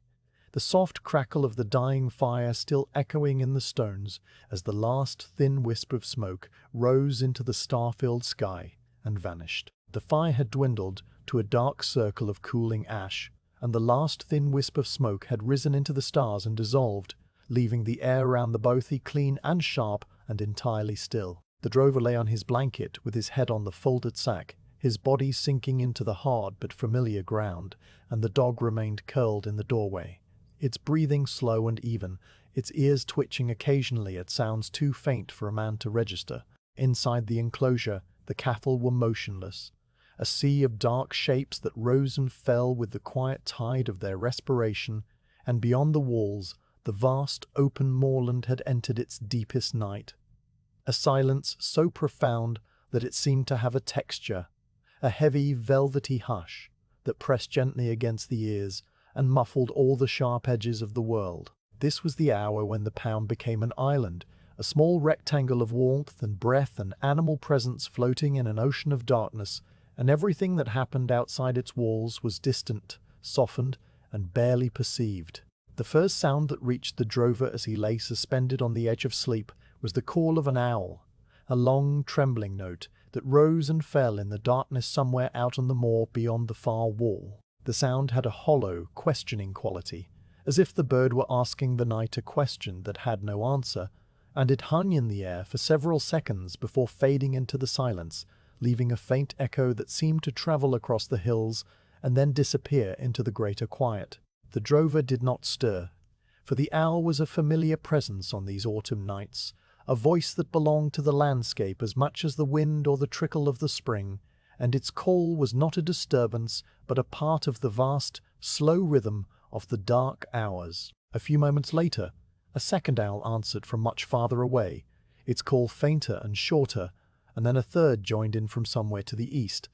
their notes overlapping in a soft, mournful conversation that lasted perhaps a minute before all three fell silent, the last note hanging like a single thread of sound that was gently cut. In the pause that followed, a new sound emerged, one that was even softer and closer to the ground, the rustle of a small creature moving through the dry grass just outside the wall. It was a delicate scratching noise, the sound of tiny claws on brittle stems, and it was accompanied by a faint, high-pitched squeaking that suggested a shrew or a field mouse making its way along the base of the stones in search of seeds or insects. The drover's dog lifted its head a fraction, one ear swiveling toward the sound, but when the rustling continued without alarm, the dog lowered its head again onto its paws, its sigh a quiet admission that this was not a threat, but simply the night going about its business. The rustling went on for a while, moving along the wall from the corner near the trough all the way to the gate, pausing at intervals as the small creature investigated some crevice or clump of dead grass, and then it faded away into the moor, leaving only the memory of its tiny industry. The cattle, deep in their rest, occasionally added their own notes to the quiet symphony. A hoof would stamp once against the turf, a soft, muffled thud that was not a kick but a shifting of weight, the sound of a heavy animal adjusting its position in sleep. This was followed by a long, slow exhalation, a breath that seemed to empty the animal completely before it drew in a new lungful of the cool night air, and the exhalation was so deep and so steady that it merged with the overall rhythm of the herd, barely noticeable except as a single beat in a much larger pattern. Once, a calf made a small mewing sound, a tiny cry that was not distress, but a dream sound, a noise from some bovine slumber,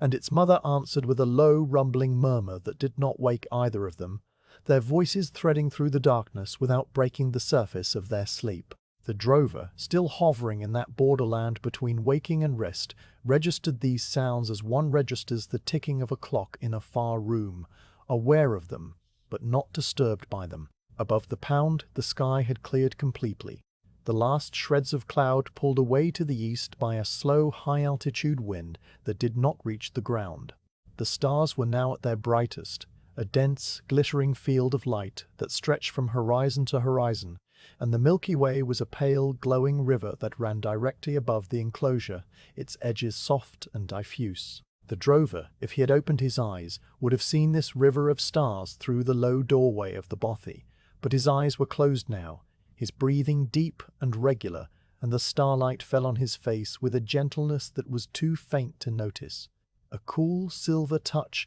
that asked nothing. The stones of the pound walls, which had been warmed slightly by the sun many hours before, had now surrendered their heat to the night, and their surfaces were cold and faintly damp with the dew that was beginning to settle,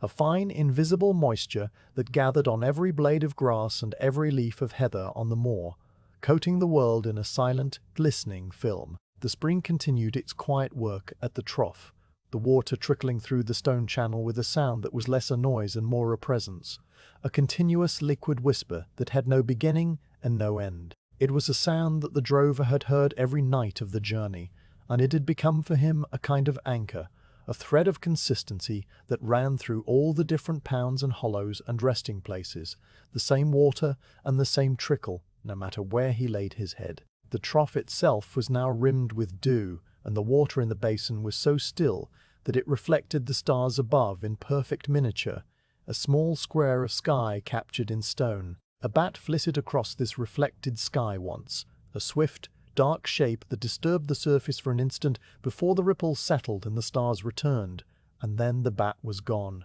off to hunt moths above the heather. From somewhere very far away, perhaps from a farmstead tucked into a fold of the hills that the drover had passed that morning, a dog barked, a single, sharp note that carried across the miles with a surprising clarity. The sound was so distant that it seemed to come from another world entirely, a world of human concerns and warm hearths and closed doors, and it reached the drover's ears as a faint, melancholy echo that had lost all its urgency. The drover's dog did not respond to this distant cousin. It merely twitched one ear again and let out a soft, grumbling sigh that was not quite a growl, a sound of acknowledgment without concern. The distant dog barked twice more, and then the night swallowed the sound, and the silence that followed was deeper than before. The darkness around the pound was not uniform. It had depths and textures that revealed themselves to any eye that stayed open long enough to adjust. The bulk of the hill to the west was a darker mass against the starry sky,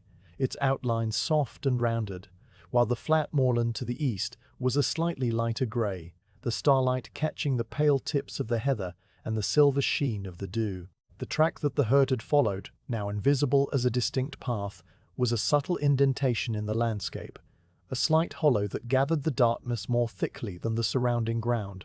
and it stretched away from the gate like a black river that led back to Wales, back to the mountains and the small farms and the beginning of the journey. The drover, in his almost sleep, was vaguely aware of the track, lying there in the dark, but his mind did not follow it. It stayed within the walls, within the warmth of the blanket, within the soft rhythm of the cattle breathing. The hours of the night passed with the slow, imperceptible motion of deep time, the kind of time that is not measured by clocks, but by the gradual rotation of the stars across the sky. The drover had no way of knowing the hour, had no need to know it, and his body kept its own clock, a clock that was tuned to the habits of many journeys and the natural rhythms of light and dark. He shifted once, turning onto his side and drawing the blanket closer around his shoulders, and then he settled again, his breathing matching the breathing of the herd so precisely that an observer might have thought it was one creature respiring in the quiet hollow. The dog, attuned to every nuance of the drover's movements, lifted its head, looked at the man for a long moment with its dark, knowing eyes, and then put its head down again,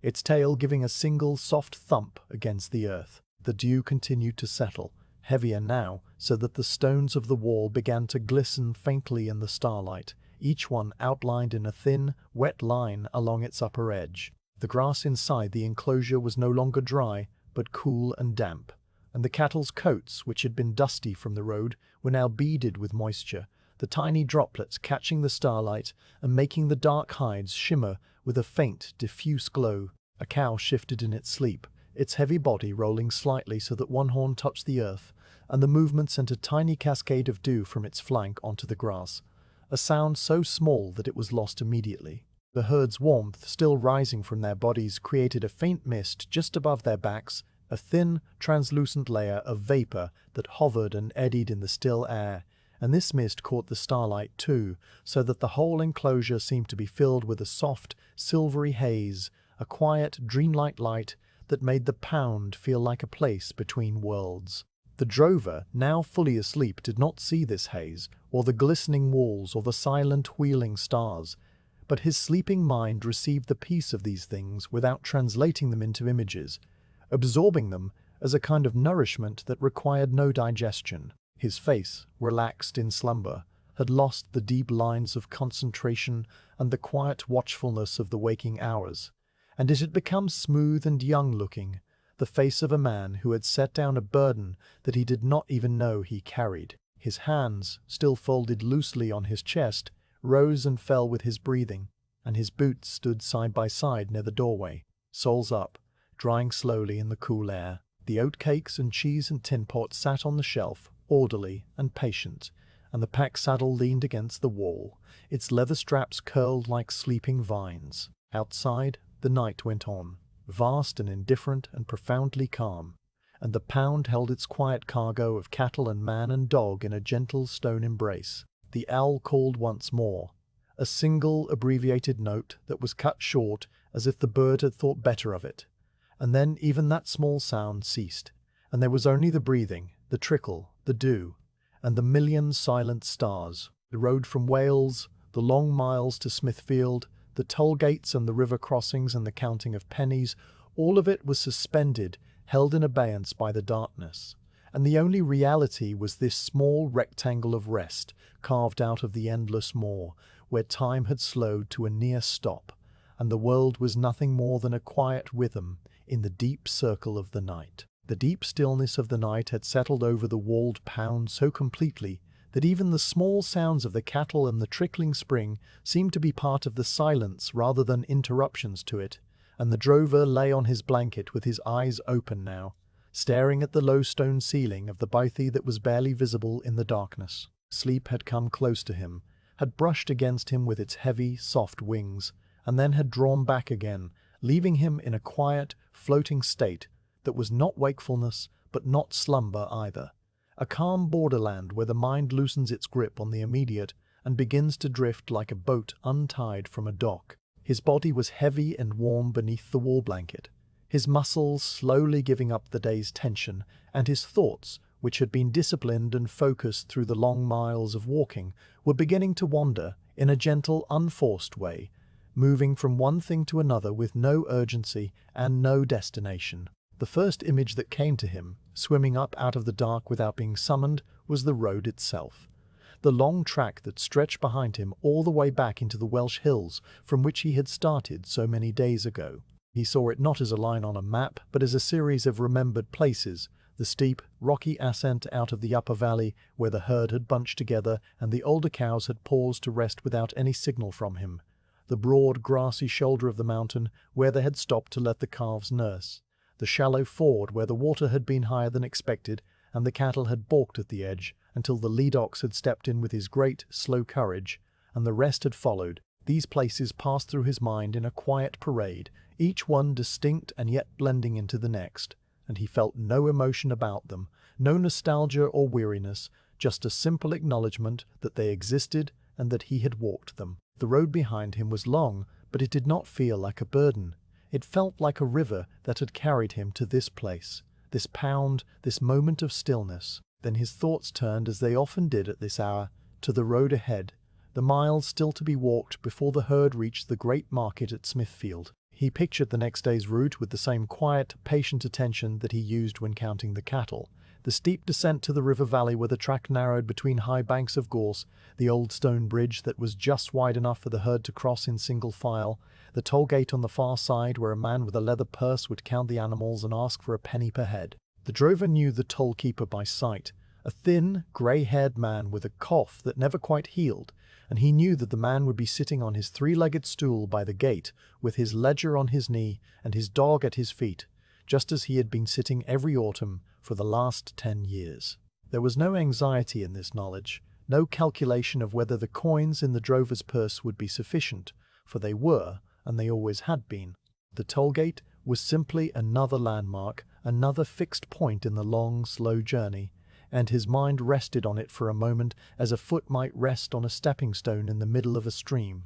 Beyond the toll gate, the road ran straight for many miles through country that was flatter and more cultivated, the hills giving way to hedged fields and small villages, with church spires that could be seen from a long way off. The drover thought of these villages, not as names but as a succession of quiet images, a blacksmith's forge glowing orange in the dusk, a farm cart piled with turnips, a woman scattering grain for chickens in a cottage yard, a child waving from a stile as the herd passed. These were images he had seen 100 times on 100 different journeys, and they came to him now in no particular order,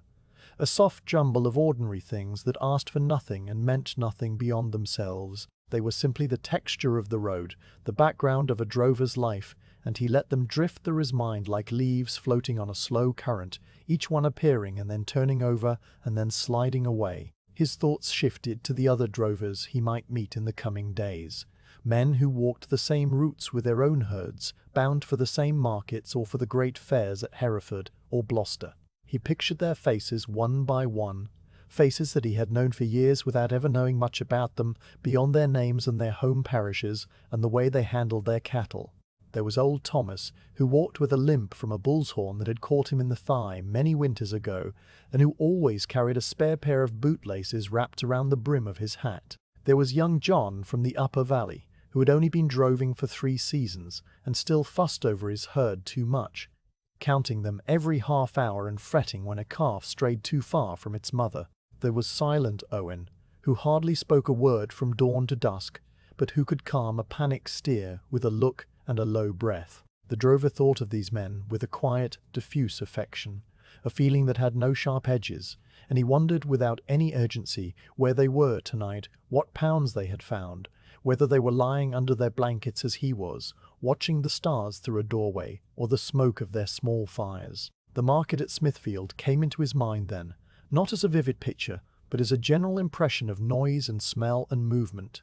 A vast open space on the northern edge of London, where hundreds of cattle and sheep and pigs were bought and sold every week. He saw the long rows of pens, the mud churned by thousands of hooves, the buyers in their dark coats walking among the animals with knowledgeable eyes, the taverns and cookshops that lined the square, sending out steam and the smell of roasting meat. The drover had been to Smithfield many times, and he knew its rhythms as well as he knew the rhythms of the road, the early morning arrival, the bargaining that could take hours, the final handshake that sealed the sale, and then the long walk back to the west with an empty purse and a light step. He did not think about the sale tonight, for that was still days away, and there was no point in anticipation. He merely let the image of the market sit in his mind for a while, a distant, hazy place at the end of the journey, and then he let it go. The shallow rivers they would ford occupied his thoughts next, one after another, their names and locations rising out of his memory with the clarity of something deeply familiar.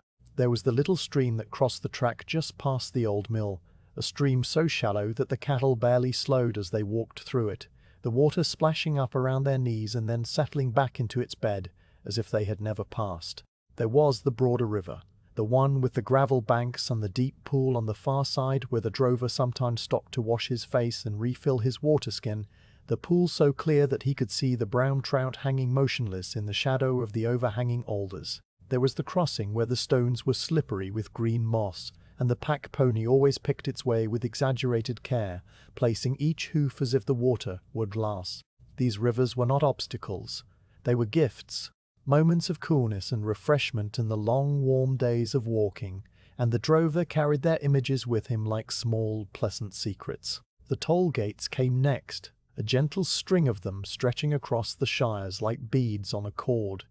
Each gate had its own keeper, its own fee, its own small peculiarities, and the drover knew them all in the same way that he knew the faces of his cattle. There was the gate with the crooked post that leaned so far to the left it seemed it must fall, but it had been leaning that way for 20 years and had not fallen yet. There was the gate where the keeper's wife always offered him a cup of small beer and a slice of barley bread, and he always accepted, even if he was not hungry, because the refusal would offend her. There was the gate that was nothing more than a hurdle across the road, and a boy sitting on a barrel, a boy who took the pennies with solemn, important fingers and dropped them into a leather bag with a satisfying clink. The drover did not think about the cost of these tolls, the slow drain of money that a long drive entailed. He thought only of the gates themselves, the landmarks and the small human encounters that marked the progress of the journey, each one a step closer to the end. His mind wandered further now, growing softer and less linear, the images beginning to overlap and blur at the edges. He thought of the stone barn where he had sheltered during a sudden storm 2 years ago, the rain hammering on the slate roof while his cattle stood steaming in the warm, hay-scented darkness. He thought of the wide empty moor where he had once seen a fox and her cubs playing in the early morning light, their red coats brilliant against the grey-green grass. He thought of the inn-yard in the market town where he had sold a bull to a butcher with a red face and a booming laugh, and how the butcher had clapped him on the shoulder and called him a good man, a phrase that meant nothing and everything. These memories were not connected to each other, and they did not need to be. They were simply fragments of a life that had been lived mostly out of doors, a life of walking and watching and resting, and they passed through his awareness like clouds, soft and slow and untroubled. The drover's breathing deepened as his thoughts grew quieter, the images becoming less distinct, more like feelings than pictures. He was aware, in a distance floating way, of the weight of the blanket across his body, the cool air on his face, the faint smell of wood smoke and damp woolen cattle that filled the bothy. His eyes, which had been open and staring at the darkness, grew heavy and began to close, the effort of keeping them open no longer worth the small reward of seeing nothing. His hands, still folded on his chest, relaxed further, the fingers loosening, and his shoulders sank deeper into the folded sack that served as his pillow. The dog, sensing the change in the drover's breathing, let out a soft, contented huff, and settled its chin more firmly on its paws, its own eyelids drooping. The drover's last clear thought, before thought itself dissolved into the quiet, unchanging dark of sleep, was not a thought at all, but a simple awareness of the herd lying all around him in the pound, their warm bodies steaming gently in the cold air, their breathing as steady as the turning of the earth. He was one of them in this moment, another warm shape in the darkness, another creature resting in the stone hollow, and the long road from Wales, and the distant market, and all the toll gates and river crossings were just faint lines on a map that had folded itself up and put itself away. There was only this, the slow tide of breath, the cool starlight, the quiet walls, and the deep, dreamless peace that wrapped him round like a second blanket,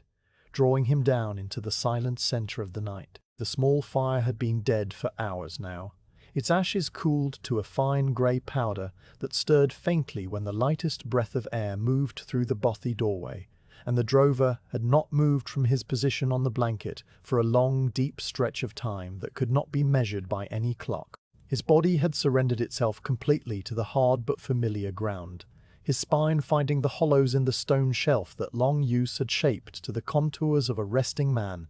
and his breathing had slowed to a rate so deep and so regular that it seemed to be not a series of individual breaths but one continuous unbroken tide of air moving in and out of his chest. The dog lay curled in the doorway, its body a tight coil of black and white fur, its nose tucked under its tail, its breathing equally slow, its ears still now, no longer tracking the small sounds of the night. This was the deepest hour, the time when the darkness outside was at its thickest, and the stars, though still shining, seemed cold and remote, as if they had withdrawn to a greater distance, leaving the world below in a profound and settled silence. The cattle in the enclosure had entered a state of rest that was deeper than ordinary sleep,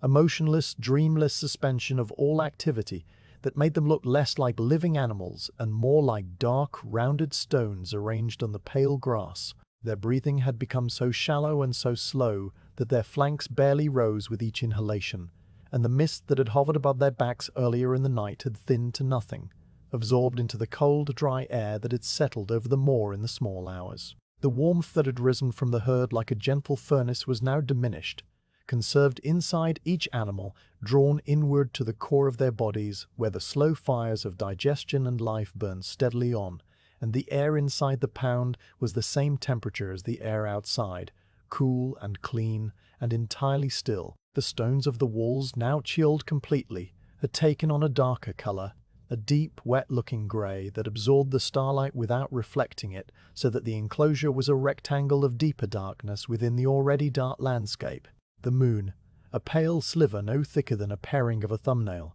had risen some time in the deepest part of the night, and now hung low in the eastern sky above the far wall of the pound, its light so faint that it cast no shadows and changed no colours, a mere suggestion of illumination that made the tips of the heather on the moor glint like tiny threads of silver when the eye happened to catch them at the right angle. The drover did not see the moon, for his eyes were closed, his lashes resting on cheeks that had grown cool in the night air, but the faint light fell through the doorway of the bothy and touched the edge of his blanket, a pale, barely perceptible stripe that moved with the slow crawl of the celestial sphere, marking the passage of time without disturbing the sleeper. His face in this hour was as relaxed as it ever became, the lines that the wind and the sun had carved into his skin now smoothed out, the quiet vigilance that characterized his waking expression completely absent. His mouth was slightly open, the lips parted just enough to allow the slow passage of breath, and his hands, which had been folded on his chest when he first lay down, had slipped apart, and now rested one on his stomach and the other on the blanket beside him, the fingers loosely curled, the palms upturned in a posture of complete surrender. The coarse wool of his coat, which he had not removed, rose and fell with the same slow rhythm as his breathing, and the hat he had worn all day sat on the stone shelf beside the oatcakes, its brim still drooping, its crown holding the memory of his head's shape. The sounds of the night, which earlier had been a quiet but varied tapestry of owl calls and small rustlings and the occasional stamp of a hoof, had now diminished to almost nothing. The owl had fallen silent long ago, its hunting done, its belly full, and it now sat somewhere in the deep shadows of a distant thorn tree, its eyes half closed, its feathers fluffed against the cold. The small creatures that had rustled along the base of the walls had returned to their nests and burrows, curled into balls of fur and slow metabolism, their tiny hearts beating at a fraction of their daytime rate. The spring still trickled into the trough, for it had trickled for 100 years and would trickle for 100 more, its sound now the only continuous note in the vast, silent chord of the night, a sound so steady and so soft that it had become indistinguishable from the silence itself. The drover's body, deep in its rest, was performing the quiet invisible work of repair and restoration that sleep brings to a man who has walked many miles and will walk many more. The muscles of his legs, which had been taut and tired when he lay down, were now loosening, the tiny fibers knitting back together, the lactic acid of the day's exertion being slowly carried away by the patient bloodstream. The skin on his face, which had been exposed to the wind and the thin autumn sun for hour after hour, was renewing itself in the cool darkness, the cells dividing and replacing themselves in a rhythm as old as life. His thoughts, which had drifted through his mind like clouds as he lay on the edge of sleep, had now ceased entirely, and the place where his waking consciousness normally resided was a quiet, empty room, dark and warm and without furniture, a space of pure rest that asked nothing and received nothing. The dog, still coiled in the doorway, had also entered this deep state, its dog dreams not yet begun, its body as still as the stones around it. Its fur, which was thick and coarse along its back and softer on its belly, held the warmth of its body close, and its breath, which smelled faintly of the oatcake crumb it had eaten before the fire died, misted on the cold air in tiny, regular puffs that dissipated immediately. The dog did not dream of sheep or of the road or of the whistle of its master. It simply slept, its canine mind as empty and as peaceful as the man's, its loyalty and its vigilance set aside for these few hours, trusted to the stone walls and the gate bar and the profound, ancient stillness of the deep night. Beyond the pound, the moor stretched away in all directions, a vast undulating expanse of heather and rough grass and dark peat bogs that gleamed faintly in the moonlight, their surfaces slick and black and utterly silent. The track that the herd had followed, now just a faint indentation in the dark landscape, ran eastward toward the unseen river and the toll gate and the distant market, but at this hour it was completely empty, a road that belonged to no one, a path that existed only in the memory of the earth. No traveller walked it, no cart creaked along it, no animal moved on its surface except perhaps a fox or a badger on some quiet, solitary errand that had nothing to do with the world of men. The whole of the moor was a vast, sleeping body, its breath the slow drift of the cold air, its dreams the dark, silent processes of growth and decay that continued without pause, unnoticed, as they had since the ice had retreated and the first seeds had found their way into the raw soil. The drover shifted once, a very small movement, his head turning slightly on the folded sack so that his face was now angled toward the doorway, toward the faint grey light of the moon, toward the herd that lay invisible in the darkness beyond. The shift was unconscious, the body finding a more comfortable position without consulting the mind, and when he had resettled, his breathing was even deeper than before, the rhythm of it, so slow that an observer might have thought he had stopped breathing altogether. The blanket, which had slipped slightly when he moved, now covered his shoulder less completely, exposing the rough wool of his coat to the cool air. But he did not feel the cold, for his body had lowered its temperature to match the night, a slow cooling that was part of the deep sleep, a surrender to the dark that was as ancient and as natural as the sleep of any animal in any stone hollow since the beginning of the world. The stars continued their slow rotation overhead, the great wheel of the sky turning on its invisible axis, and the pale sliver of moon crept a little higher above the eastern wall, its light now falling more directly into the enclosure, touching the backs of the sleeping cattle with a faint silvery sheen that made them look like a herd of stone effigies, carved and placed with care and left to weather the centuries. Carved and placed with care and left to weather the centuries. The mist of their breath, which had been invisible, now showed itself in the moonlight as a thin, ghostly haze that rose a few inches above their muzzles and then vanished. A delicate, transient thing that was there and not there in the same instant. The dew on the grass continued to gather, the tiny droplets merging into larger ones, the larger ones sliding down the blades and into the soil, a slow, silent hydration that the earth received without acknowledgement. The drover's awareness, such as it was, had dissolved entirely into the dark, the last faint threads of consciousness unraveling like the end of a rope that had been slowly fraying all night. He did not know that he slept in a bothy, did not know that his cattle rested around him, did not know that the moon was climbing the sky, or that the spring was trickling into the trough, or that his dog lay curled in the doorway. He was, for these hours, nothing and no one, a warm body in a cold room,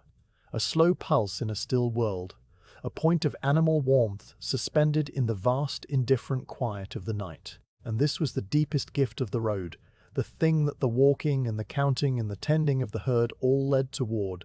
Not the market, not the sale, not the coins in the purse, but this, the complete and perfect stillness of a body at rest, held safe in the stone embrace of the pound, wrapped in the dark and the quiet, waiting without expectation for the first grey light of dawn. A grey light, pale and uncertain, began to seep over the eastern wall of the pound. A slow, gradual brightening that was less a dawn and more a thinning of the darkness. A gentle erosion of the night that happened so gradually you could not say at what moment the world changed from black to grey. The stars, which had been bright and sharp in the deep hours, had faded one by one, the faintest first and then the brighter ones, until only a single pale point remained in the western sky, hanging on for a little while before it too dissolved into the growing light. The moon, that thin sliver that had climbed above the wall in the deepest part of the night, had grown transparent and ghostly, a shred of pale tissue paper that the dawn was slowly erasing, and soon it was gone entirely, lost in the wide, colourless expanse of the morning sky. The air was colder than it had been at midnight, the chill of the dawn hour pressing down into the hollow of the pound and settling on every surface, every blade of grass wearing a fine, silvery coat of dew that sparkled faintly as the light increased. The first sound that rose out of the silence came from somewhere beyond the moor, a sound so distant and so familiar that it seemed to be part of the landscape rather than a separate event, a rooster crowing from an unseen farmstead, its voice thin and reedy, carried across the miles by the still, cold air. It crowed once, a long, rising note that cracked slightly at its peak, and then it fell silent, leaving the morning quiet again for a long, measured pause before it crowed a second time, and then a third, each call slightly shorter than the last, as if the bird was slowly waking itself into the day. The drover's dog lifted its head, its ears pricking forward, and it looked out through the bothy doorway at the pale rectangle of sky above the walls,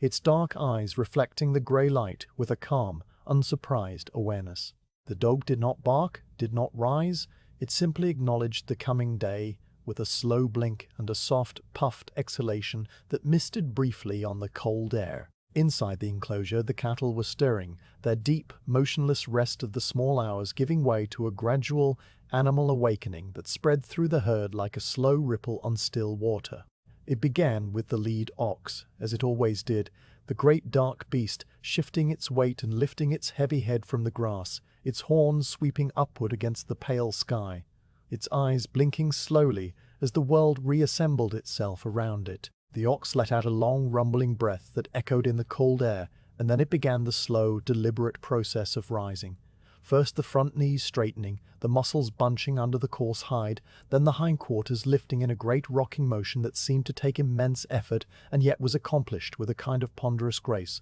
and finally the whole animal was standing, its legs planted wide, its sides heaving slightly with the exertion. The other cattle, sensing the movement of their leader, began to stir as well, a cow here lifting her head, a bullock there stretching a hind leg out behind him, the calves waking with quick, jerky motions and looking around with wide, startled eyes, before recognizing the familiar walls and the familiar shapes of their mothers. The drover lay still for a few moments longer, his body heavy and warm beneath the blanket, his breathing still slow and deep, but the small sounds of the waking herd were working their way into his sleep, pulling him gently upward toward the surface of consciousness. His eyes opened without any drama, the lids parting slowly to reveal the grey stone of the bathy ceiling, and for a long, quiet moment he simply lay there, his mind still empty, his body still holding the deep stillness of the night,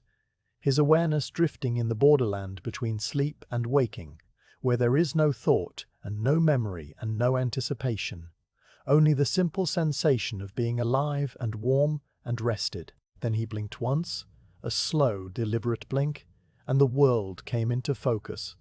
and he knew that the night was over and the road was waiting. He sat up without haste, pushing the blanket aside and swinging his legs over the edge of the stone sleeping platform, his feet finding the cool, packed earth of the bothy floor. His body was stiff in the way that a body is always stiff after a night on hard stone, a pleasant dull ache that spoke of deep sleep and rested muscles, and he rolled his shoulders slowly, feeling the joints pop and settle before reaching for his boots. He pulled them on with the same methodical care that he used for every task, loosening the laces, working his feet into the worn leather, and then tightening the laces again with a series of small, precise tugs that drew the boots snug around his ankles. The dog, seeing its master upright, rose from its coil in the doorway and stretched, its front legs extending far forward, its back arching, its mouth opening in a wide, silent yawn that showed its pink tongue and its clean, white teeth, and then it padded over to the drover and pressed its head briefly against his knee. A quiet morning greeting that required no response. The drover stood, ducking slightly under the low lintel of the bothy doorway, and stepped out into the enclosure, his boots leaving dark prints in the dew-soaked grass. The air was sharp and clean, tasting of cold water and damp earth, and the faint, sweet scent of the moorland heather, and he drew a long, slow breath, filling his lungs completely, and then letting it out in a soft, white plume that drifted away on the still air. He looked at his cattle, his eyes moving across the herd with the automatic attention of long habit, and he counted them, not because he expected any to be missing, but because the counting was as much a part of the morning as the stretching of his shoulders, a quiet ritual that marked the beginning of the day. The count came out right as it always did, and he gave a small, almost imperceptible nod before walking toward the trough. The water in the trough was cold and clear, the spring trickles still running steadily into the stone basin, and he cupped his hands and drank deeply, the cold shocking his teeth and his throat in a way that was bracing and welcome. He splashed water onto his face, rubbing it over his cheeks and his forehead and the back of his neck, washing away the last traces of sleep, and then he stood upright and let the water drip from his chin while he looked at the sky. The grey was beginning to warm, a faint hint of pale gold spreading along the eastern horizon, and he knew that the day would be clear and cool, good weather for walking. He drank one more handful of water, and then he returned to the bothy, where his few belongings waited on the stone shelf. The oatcakes and cheese were wrapped again in their cloth, the tin pot was dried and folded, and the blanket was rolled and bound with its leather straps, each movement of his hands slow and deliberate, a calm, unhurried packing that reversed the unpacking of the night before. He carried the rolled blanket to the packed pony, which was standing near the gate with its head up and its ears forward,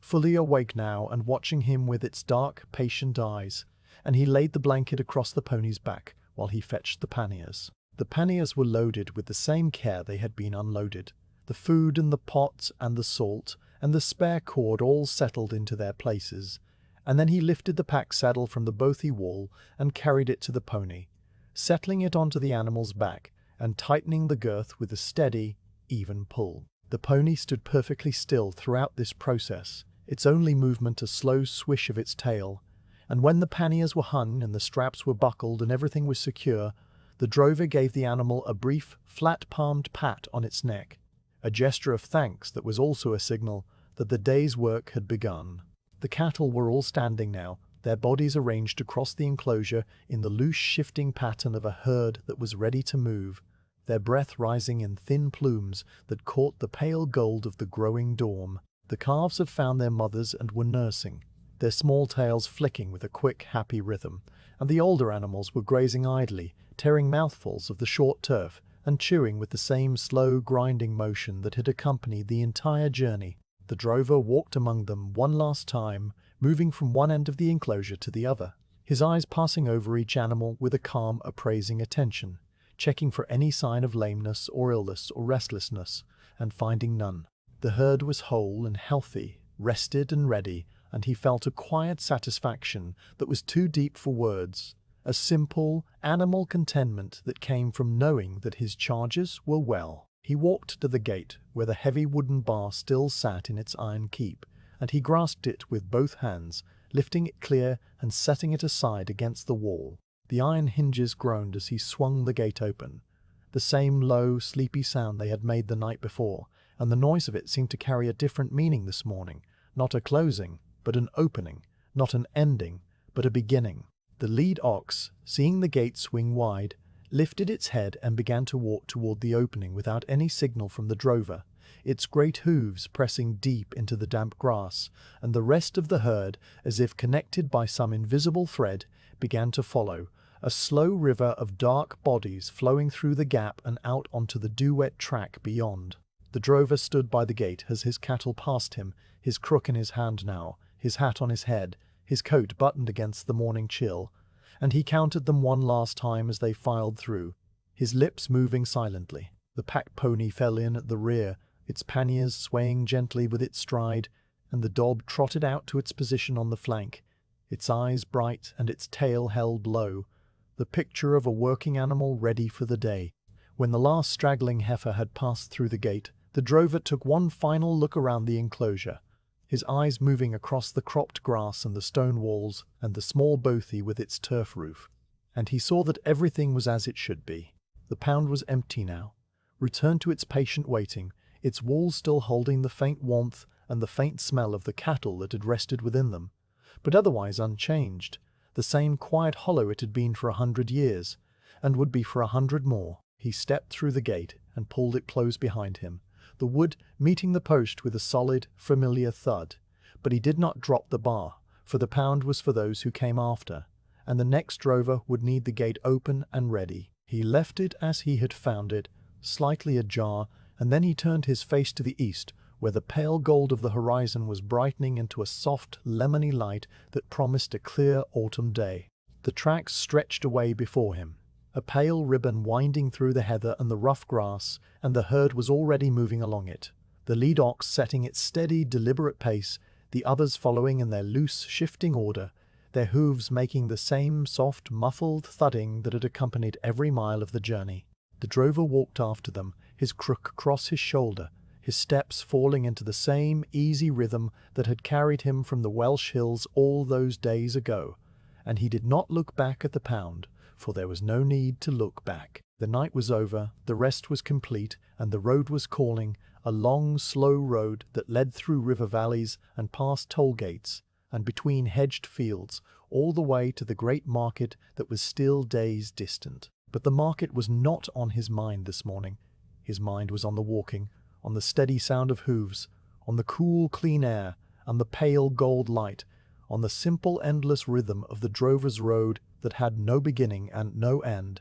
only the next step and the next and the next. And behind him, the walled pound settled back into its silence, the grass slowly straightening where the cattle had lain, the spring trickling into the trough, the stones holding the memory of another night's rest, waiting without impatience for the next herd and the next drover and the next quiet dusk.